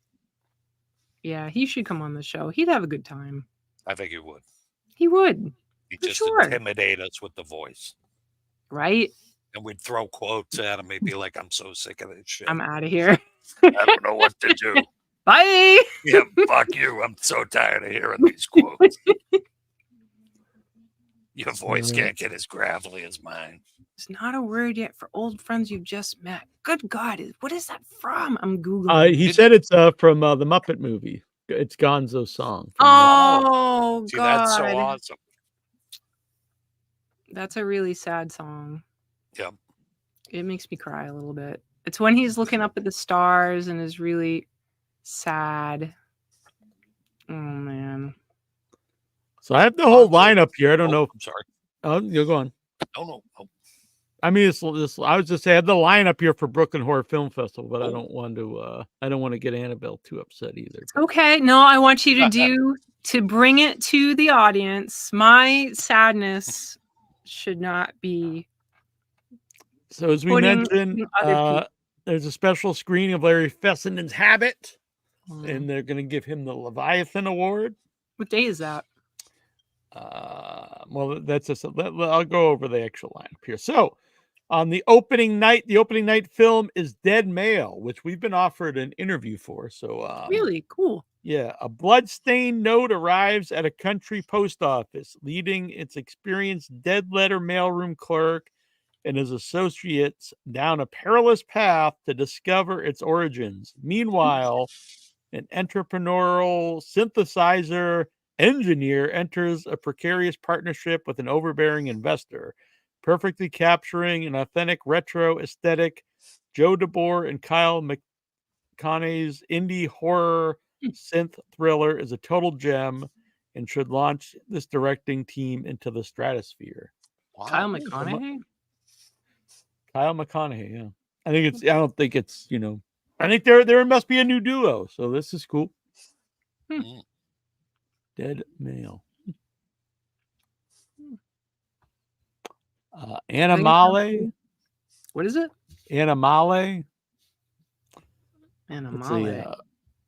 Frenchtown's annual bull racing competition approaches. A string of grisly murders committed by a wild bull ignites a community into a frenzy. Right? Interesting. Good. Power to the bulls. Fuck those people. Right? It's terrible. Nobody deserves to die more than matadors. So, yeah. I agree. I agree. It's so gross. Yep. I remember seeing a picture of one just like gored. Oh, yeah. Like you just see the bull and it's like, ah. Yeah, the poor bastards, they show them, they got like all these darts stuck in them. Yeah. And then it just like slowly falls down. What is wrong with these people? Yeah. And the whole, like everybody's, why? Yep. No, that's Not for something me. that the time is long past, Mm-hmm. The Rule of Jenny Penn. It's a New Zealand film. Oh, wow. John Lithgow's in it. No. Cool. I'm down. John Lithgow vies for Best Villain of the Year. Honors playing a deranged nursing home resident terrorizing a new fellow resident, played by Jeffrey Rush. Damn, this sounds that's awesome. What a cast. That's incredible. Yeah. Damn. Lithgow was at his best, though, I think, when he's a villain. He's just like so memorable. Anytime. Everything about that sounds, I love both of them. Yeah. And the setting. Yeah, this sounds awesome. Yep, I'm completely into that movie. What was it called again? The Rule of Jenny Penn. Okay. A twisted and mean-spirited gem, it says. Nice. That's awesome. I'm fine with me. People are always hating on these mean-spirited things. Like, we're watching horror movies. Yeah, exactly. Yep. Bird Eater, which is also New Zealand. Louis invites his fiancée Irene to join him at his bachelor party, but as alarming details of the relationship emerge, the night free falls into full-on madness. Doesn't give us too much, but I like that. It does not. Yeah. Maybe a little bit more. I've been like big into New Zealand the last like few months or so. Like just everything good's been coming from New Zealand, so I'm down with it. There's a lot coming from there. I agree. What is Our new buddy Scooter McRae's Black Eyed Susan will be playing. That's awesome. That's too cool. Yeah, that movie was fantastic. That was so twisted. And he took home Best of the Fest at Amazing Fantasy Film Fest. So congratulations. Excellent. That's great. Oh, that's what I was finding. It's not horror. Did you see Hunt for the Wilder People? No. No. Oh, Sam Neill's in it. Oh, cool. And it's this, maybe 12-year-old boy in this like ranch that, so Sam Neill and his wife are living at this ranch. He's kind of like a cranky old man, but they love each other. And then some kid gets dropped off because she wants to foster a kid, and he's like a punk who's in trouble all the time, and things happen, and Sam Neill ends up having to like help the boy. I can't get into it. It's a great movie. It's a where do you find this one? I think that was on Netflix. Okay. I really enjoyed it. I may have seen like the trailer for it because it was something with Sam Neill that I hadn't seen. It's the guy who did What We Do in the Shadows. Oh, Watiti? Yeah, he made it. Oh, sweet. All right. I'm down with that. Great. Yeah, it's cool. So for all y'all. What else we got? Sorry. There's quite a few here. I don't know if we should go. There's like a million. Oh, really? Bone Lake. Hoping to get out of the romantic rut, a couple rents out a scenic cabin, but their plans are disrupted when they find another couple has also rented the same cabin. Oh. That's a good setup. I like it. Custom. A couple produce their own erotic films for money, but when they take on a new client, they become embroiled in something dark and sinister. Unfortunately, that makes me immediately think of a Serbian film. Oh, yeah. Yep. I mean, it's from England. That film. What's the rating? I don't think they rated their movies here. It doesn't say don't watch this rating. No. Dead Talent Society. This one's from Taiwan. Oh. Always do like Asian horror. To avoid getting kicked out of the underworld, a ghost joins a small haunting talent agency and sets out to become the scariest urban legend of all time. That sounds great. Yeah. And it's probably comedy and scary. Yeah. As hell. They figure out how to do it. The Dead Thing. I like the name. Yeah. This is These are some great titles, if nothing else. Delusioned by empty hookups, Alex finally connects with a charismatic guy who seems worth her time, only to learn that he's harboring a nightmarish secret. Gazer. An ingenious and challenging marriage of noir and horror, the singular feature debut finds a young mother with a time-distorting mental condition forced to pull off a heist to provide for her daughter. Peculiar. That's interesting. Yeah, that's an odd one. Yeah. But it has me intrigued a little bit anyway. Yeah. Definitely a different premise. Generation Terror from England. Generation Terror looks at the global effects of the turn of the millennium had on horror and the slew of films it ushered in. So that must be a documentary. That sounds good. Yep. Another New Zealand film, Grafted. Body horror gets an extreme bubblegum poppy makeover in this funny and gruesome feature debut in which a college student's research into skin diseases helps her achieve popularity in the most perverse way imaginable. All right, that could be incredibly gruesome. Yeah. You don't hear body horror being comedy too often. No. That's cool. I'm there for it. The world premiere of Izzy Lee, former guest, House of Ashes. What is it about? While under house arrest, a grieving widow questions whether she's losing her mind or if she's the victim of something supernatural after an old friend moves in to help curb her loneliness. Oh. House arrest. I'm curious about that. You don't see a lot of movies involving house arrest. No. So, Joe Begos, who I mentioned made Bliss, which I'm a big fan of. I usually like all Joe Begos movies. East Coast premiere of his new film, Jimmy and Stiggs. Trapped in a lot. Oh, this is interesting because I have friends who know Joe Begos. They live like near him. I think they live in the same apartment building, and he actually made his apartment into the set of this movie. So for like months, he filmed this movie at his own apartment. That's Trapped. awesome. Trapped in a Los Angeles apartment, two best friends guzzle booze and lay waste to a small army of relentless extraterrestrials in Joe Bego's latest dose of unadulterated modern-day grindhouse carnage. Okay. I'm a fan of Joe Bego's. I really like his stuff. Yeah. I tried to get him on the show, but I've never got a reply. Well, maybe another time. Yeah. The Last Sacrifice. Part film history and part true crime documentary, this riveting and unsettling documentary examines an infamous 1945 murder in England that inspired your favorite British folk horror films and remains draped in mystery. Mm. I don't know. I dig folk horror films, so Yeah, I'm down with it. Lily Lives Alone. Do any of these have pictures? I'm just curious. No. That's too bad. But all right. They probably do on the website, but in the email they send it, they do not.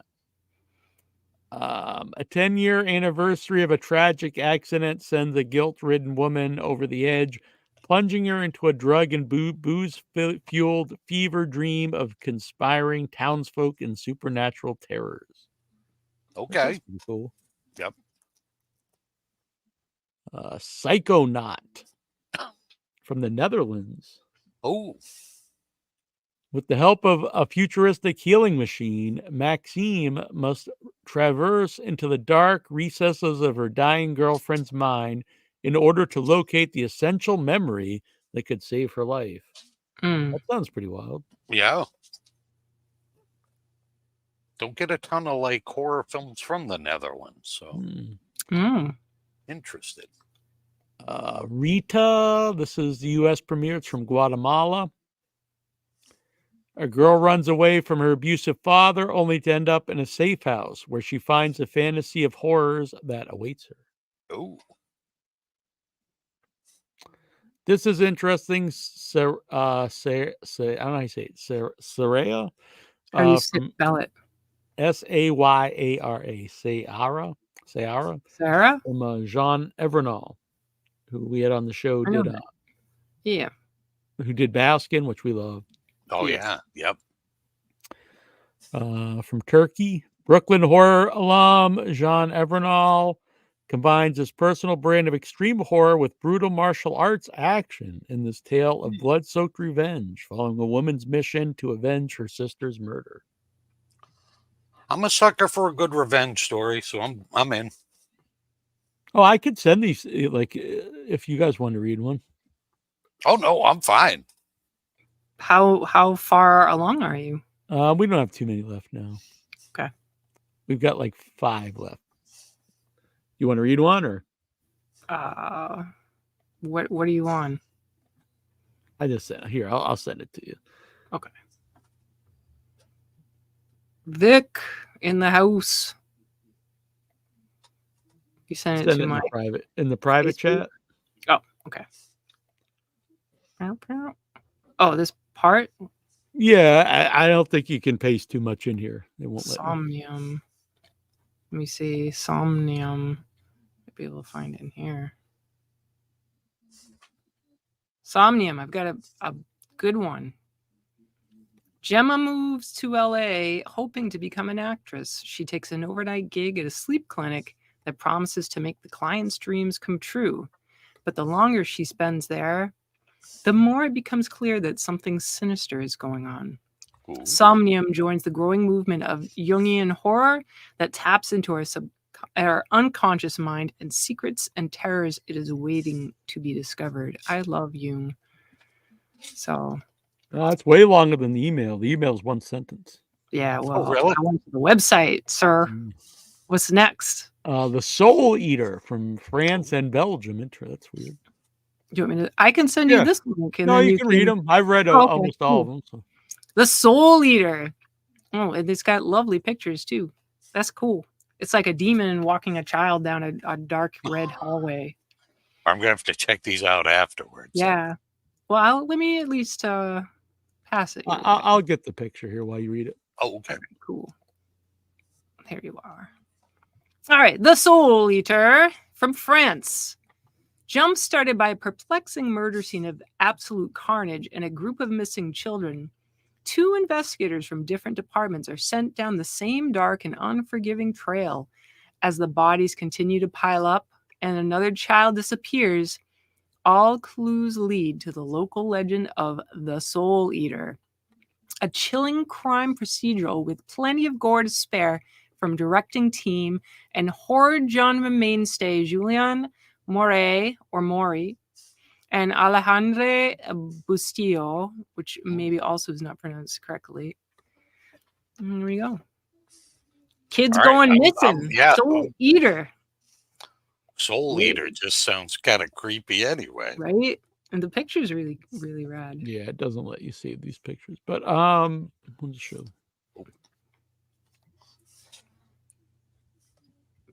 That's very short. If you get rid of us, will it get bigger? No, not really. Oh. All right. So Tales from the Void? Yeah, which has some people we know involved. So that's cool. Mm-hmm. Tales from the Void is 3 episodes from Canada. There's also a post-screening Q&A with series creator and director Francesco Losciavo, co-showrunner John Thomas Kelly, and directors Toby Poser and John Adams. They didn't capitalize Poser. What the hell, dudes? Fans of anthology series like The Twilight Zone and Creepshow, here's one for you. Based on stories found in Reddit's No Sleep community, Screambox's Tales from the Void stakes its claim in the horror omnibus canon with a modern, internet-minded lens and an impressive lineup of indie genre filmmakers. Brooklyn Horror will present the world premiere of 2 episodes, The Maternal Nightmare Carrie, directed by Marit Ligo, and the children's sleepover tale Whistle in the Woods, directed by Francesco Losciavo, as well as Plastic Smile, a creepy doll showstopper from BHFF alums John Adams and Toby Poser from Where the Devils Roam, for any of you that didn't recognize their names. That sounds good to me. Yeah, I'm definitely all over that. Time Stalker. Do you want me to do it? I'll read this one if you want. I'm going to read them up the site because they're a lot longer than the email. One woman, one man, many lifetimes, lots of beheadings. That's perfect for the Station of Decapitation. Alice Lowe from Prevenge gives us an hilarious and violent, fantastical, multi-period piece in her sophomoric feature, Time Stalker. It's a thrilling tale of misplaced affection, unrequited lust, and revenge as it spans centuries of Agnes, played by Lowe, repeatedly making the same mistake, falling for the same man throughout time and then dying. As her reincarnations evolve from 1688 Scotland to 1980s England, the love of her lives is always just out of reach until she realizes that maybe she doesn't need that man at all. A truly relatable horror. I dig it.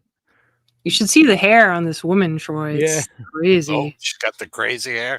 It's crazy. It's like, you know, in Mozart, and everybody's like, oh yeah, it's bigger than Foo. It's big. You got some serious giant pink hair. The giant beehive thing going on. Double beehive. Oh, nice. All right. Yes. Twin hives. Vampires is from 74. Vampires of Spain. Oh, cool. A pair of ravenous femme vampires creep around the British countryside searching for men to bring back to their creepy mansion, where they'll fucking feed on them, but not before serving them a delicious wine from the Carpathian Mountains, also known as Daughters of Dracula. I know that one. This underseen erotic vamp gem from the respected Spanish director Jose Ramon Larraz overflows with blood, sex, and murder. It's the kind of flick that gives you precisely what you came for. All right. No false advertising with this one. Yeah. No, all right. There's also a 71 Australian horror film, Wake and Fright, which is a cool picture. Kind of reminds me of a scene I was explaining to you, Annabelle. If you would replace those with chestnuts. Yeah, it's like in the old times when they had Karen bringing people over the river Styx, you'd have to have coins on the person's eyes. Oh, okay. So that he would actually take them. And if not, he'd be like, go fuck yourself. You're going to stay on the shore for eternity. So it's a picture of a guy with coins with like X's across them. And he's like, like screaming. It's a cool visual. Setting up shop in a new town, an Aussie school taker is difficult. Assimilating into the town's rowdy group of toxically masculine, constantly inebriated locals, whose collective behavior becomes more psychotic as the teacher's mind becomes less intact. A cinematic power keg of testosterone and hysteria. Acclaimed filmmaker Ted Kotcheff's 1971 classic has been one of your favorite genre directors. Take your pick on which director's favorite films. Wow. And it now looks better than ever thanks to a new 4K restoration overseen by not quite Hollywood director and film historian Mark Hartley. I've never seen this movie. No, never I'd heard. like to check it out. Yeah. And then I believe this is the last on the list is Who's Watching from the United States. There's a post-screening Q&A with cast members Olivia Lucardi and Gracie Gilliam. I'm not sure. Sorry. Gillam. A loner who passes his time as part of a low-rent heavy metal band, Caleb becomes obsessed with a new female coworker. At first, he records her under the fake guise of making a documentary, but as his infatuation grows, he resorts to more desperate and dangerous methods to change her mind about him.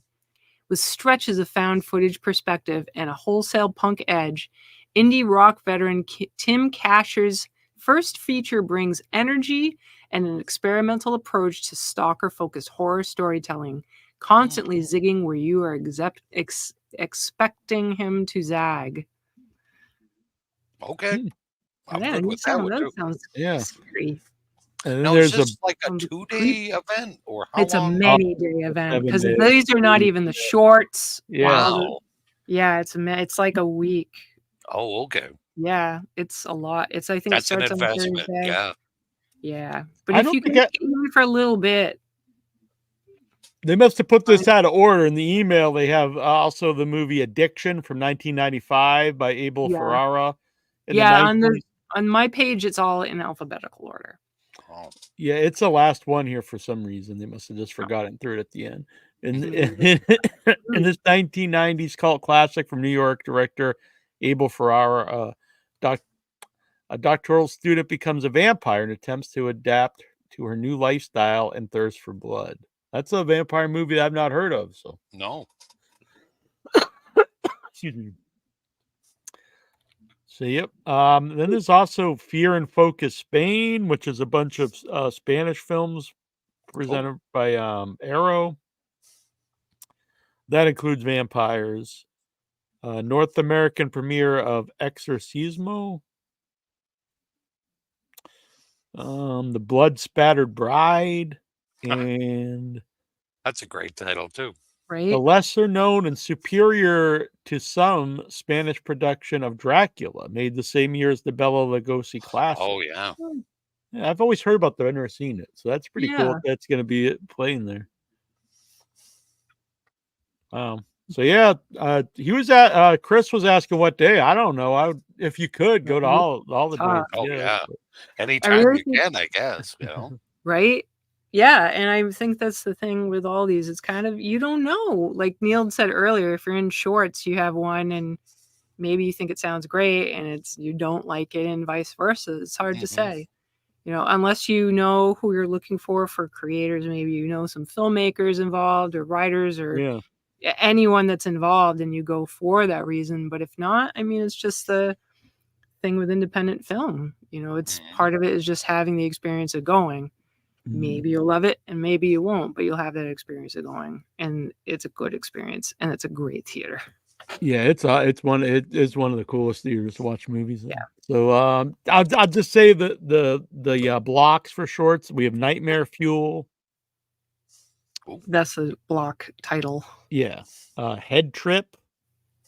Brooklyn Horror Signature celebration of genre-bending horror returns with a fresh crop of short-form innovation, including sexual darkness, animalistic transformations, and coming-of-age supernaturalism. Mm-hmm. Slade, which is LGBTQ shorts. Laugh Now, Die Later. And then there's 2 home invasions, which last year originally we thought it was like, man, this place loves home invasion films, but it was what they title like the New York, the local film. Oh, okay. Right? Sorry. Yeah, sounds awesome.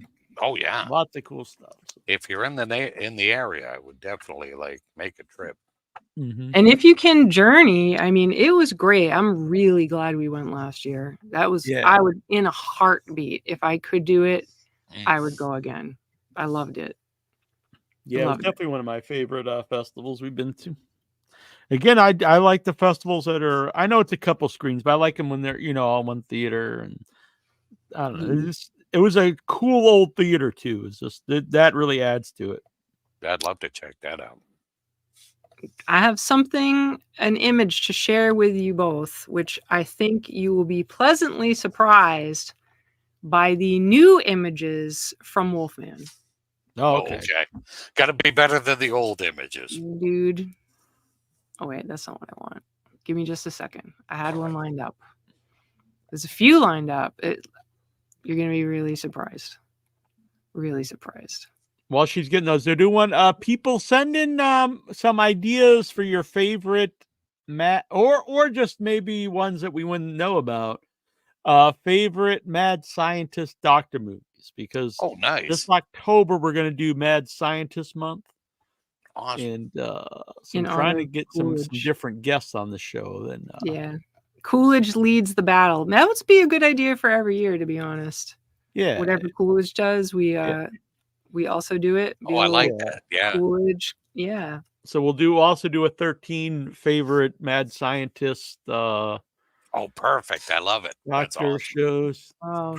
Chris has an idea that he wants to be part of. He wants to do a show all about car horror movies.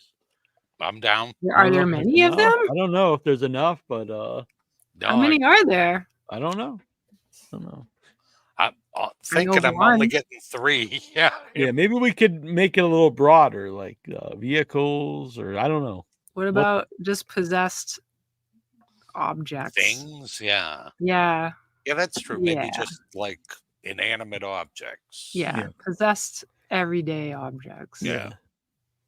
Everyday ones, not like here's this haunted Annabelle doll or shit like that. This is the new one.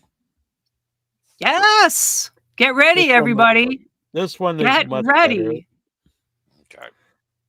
This one actually kind of looks a little bit like the last werewolf Wolfman movie, in my opinion. But it's cool because it looks like the classic Wolfman. The other one, I don't know what the hell is going on. Well, it takes a while to upload. Look at that. That old guy. Look at that. Holy shit. Oh my God. Look at the moon reflect. Well, it's not a moon reflecting eye. It's like a animal reflecting eye. Oh, yeah. Mm-hmm. That's so great. I love the fangs on that one. I love it. I'm super definitely impressed. Like the nose gives me that that flashback to like like the original Wolfman. Mm-hmm. Yes. And Del Toro's doing the new Frankenstein. Oh, nice. Sign me up. Mm-hmm. I just love that picture so fucking much. I feel totally different. There's a couple more pretty good ones. I mean, any of the ones I'm seeing now are good. All right. They must have felt bad after like releasing the crazy old bastard looking Well, one. there's been some talk about how that was just some person that happened to be there. And, okay. But I think honestly it works out for them because it was so awful that now I'm like, holy shit, this is amazing. Which one did I just send you? The fiery one? Oh, I didn't see. Okay.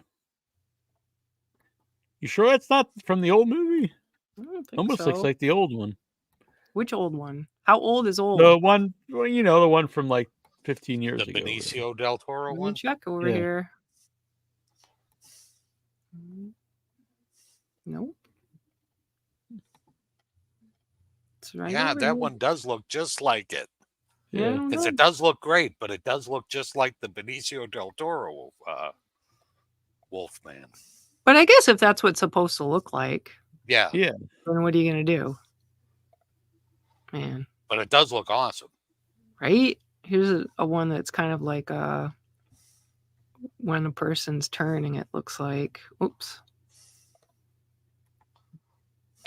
I would see this immediately. Without a question, I would see this. Oh, hang on a second. Sorry. My screen grabs are not grabbing properly.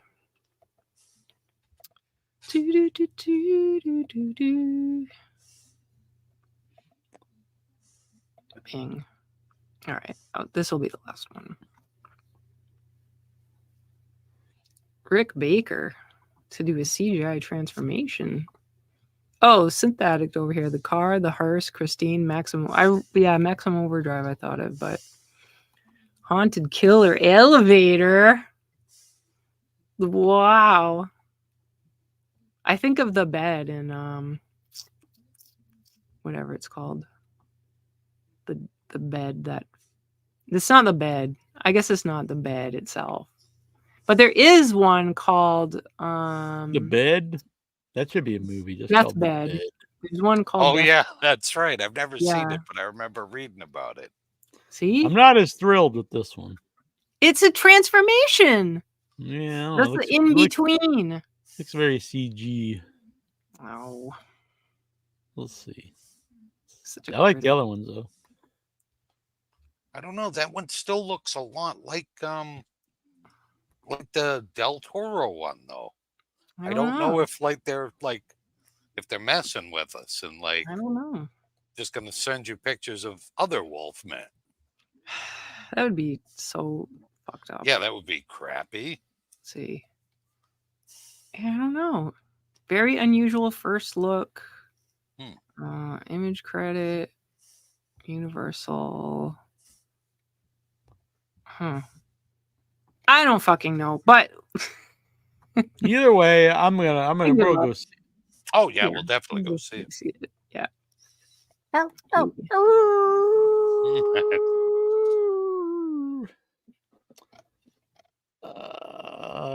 Let's see. It looks decent, but hard to beat Rick Baker. I agree. American Wolf in London is impossible to beat, I think. Yep. But there's other good movies. They could still be But good. except for like the wolf after the transformation. Not my favorite. Yeah, I've never been a big fan of the Wolf and yeah. American Wolf in London after the transformation is impossible to beat. Is amazing. Yeah, just the best. The wolf is cool as a monster. Yeah. Oh, itself. absolutely. It's a beautiful creature. Yep. I like that Yeah, two-legged not wolf really, man.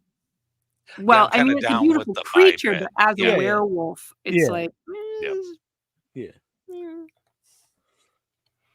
But our buddy Greg Lamberson, he's Frenzy's his movie Frenzy Moon. He's making his passion project werewolf movie, so I'm excited to see that. nice. Oh yeah, that's right. He was very cool. Yeah. Yeah.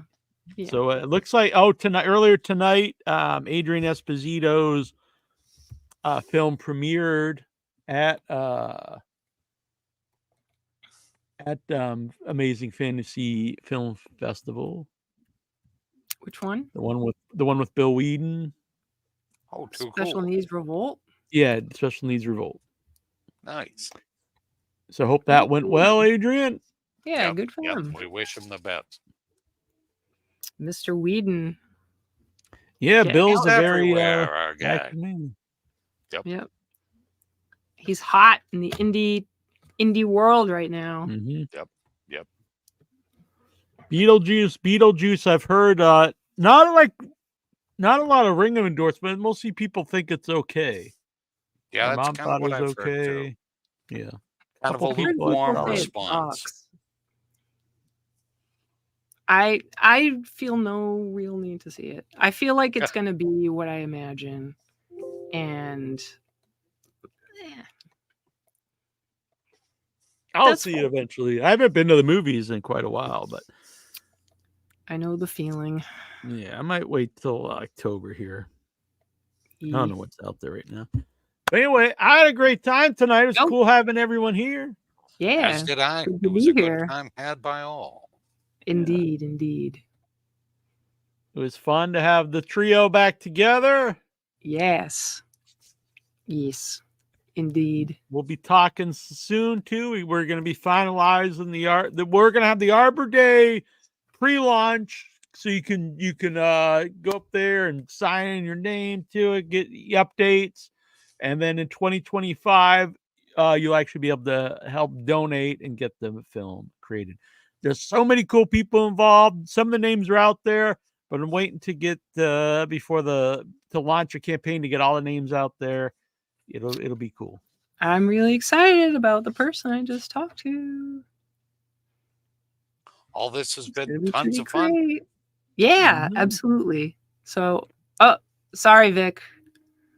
You gotta suffer through the rest of your night without us. Yeah. Just rewind it. Yeah, there you go. I figured it's Put getting us on a 3.5 loop. hours. Yeah. Right. Look at this. Oh my Troy God. hasn't painted this new one. This is the new one. Have you seen this? It's huge. Oh my Lord. He hasn't painted this one yet, but look. That's so great. You can talk a little bit about Arbor Day. So Do you want great. Yeah, I sure. Yeah. Arbor Day is the story. You want to give the pitch for it, Annabelle? What is Arbor Day about? Pitch? What is Arbor Day? Jeez, off the cuff like that. Arbor Day is the story of Steve and his goofy friends. Steve is kind of wants to be cool dude, and his friends think he's cool. Not all of them. Well, they're hanging out, and meanwhile, they're hanging out. They're gamers. That's great. And meanwhile, there is a cult, the cult of Arbor, who are scheming to have evil demon-possessed trees infiltrate the world as we know it. And through a series of events, Steve and his friends discover that they are the ones who are destined to get involved in this fight for good, for truth, for justice, and the American way. The things you've learned, the things you've read, the things you know about Arbor Day. Lies. And it's very funny. Neil has been testing it through me and Troy for a while, and every time he comes to us, geez, it's so funny. I laugh every time.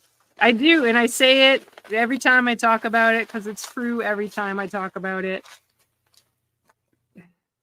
So I'm very proud of it. I do want to bring in, like, maybe it sometimes seem like I'm egotistical, but it's for whatever reason I could come out, I could be on the show and act like a fool in public. But actually, like, showing something that I've written is very hard for me. So I'm glad that people like all the ideas so far and the dialogue, and so I think it's gonna be great. I'm really happy with it, and it keeps expanding. So I really want to pump up that evil horror, like Christian's friend.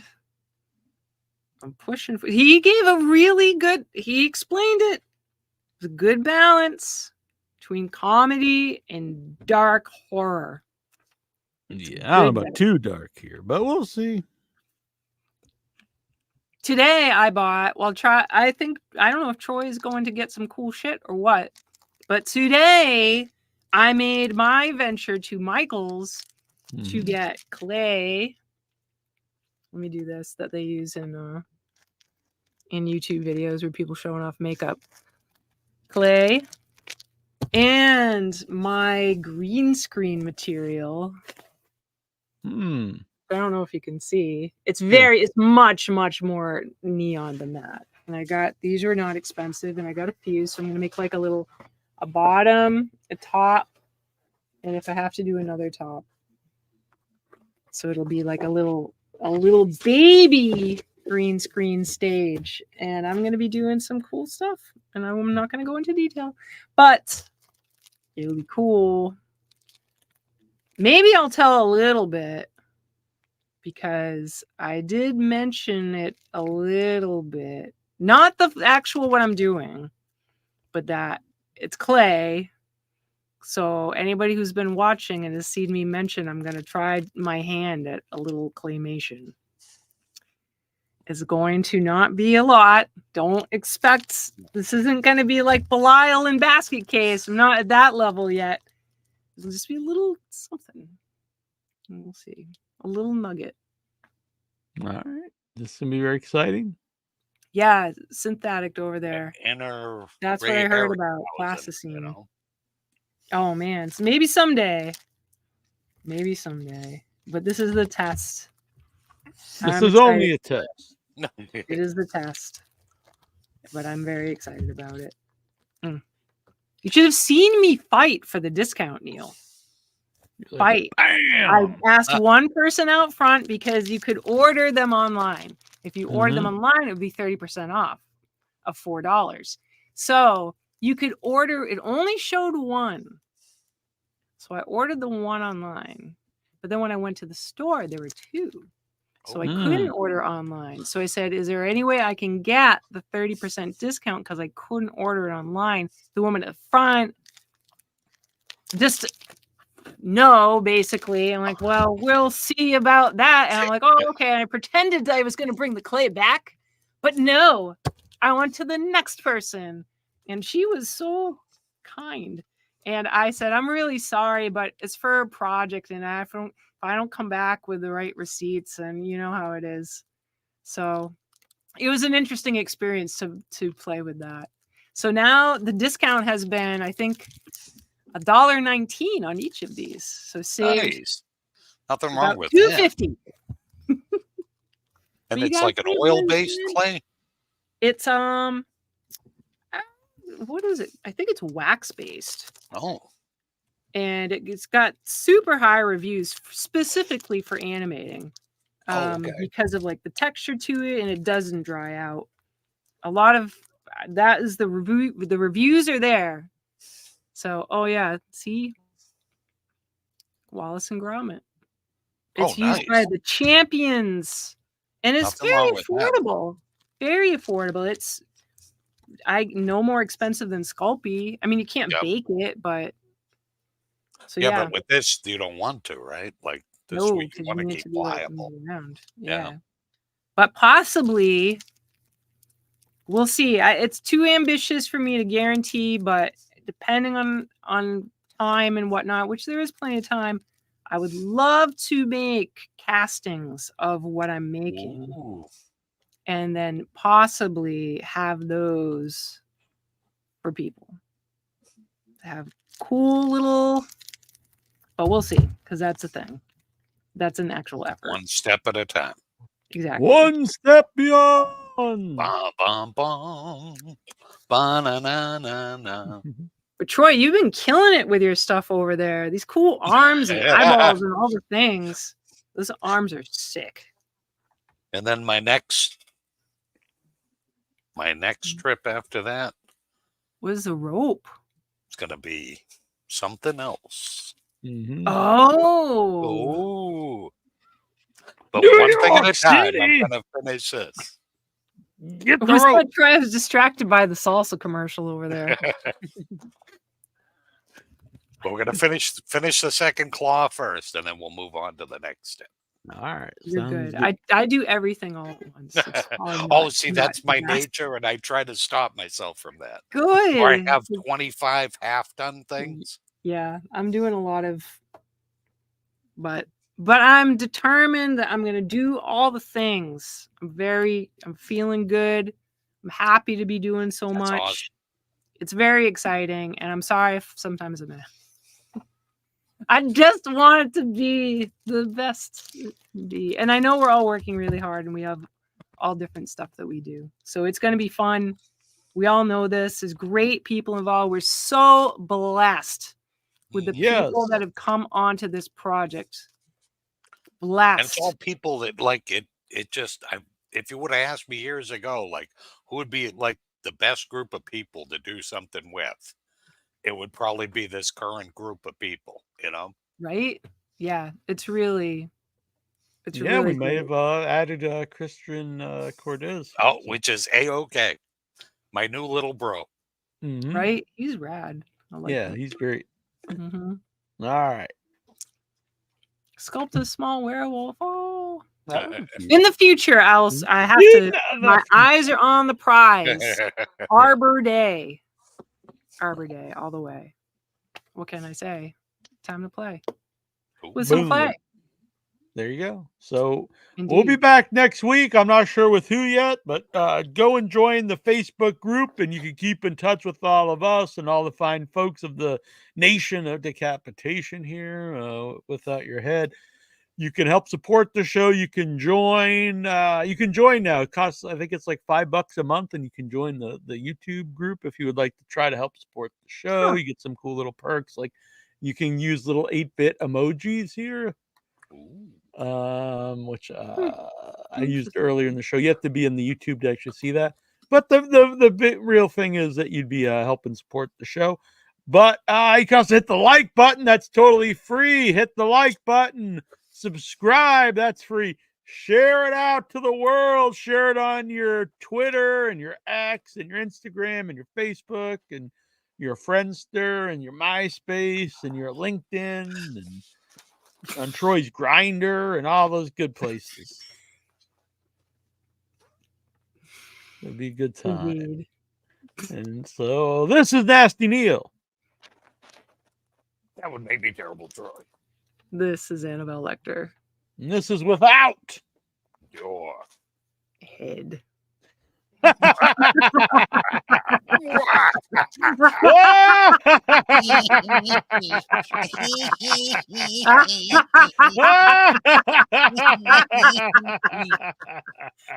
hell are we laughing at?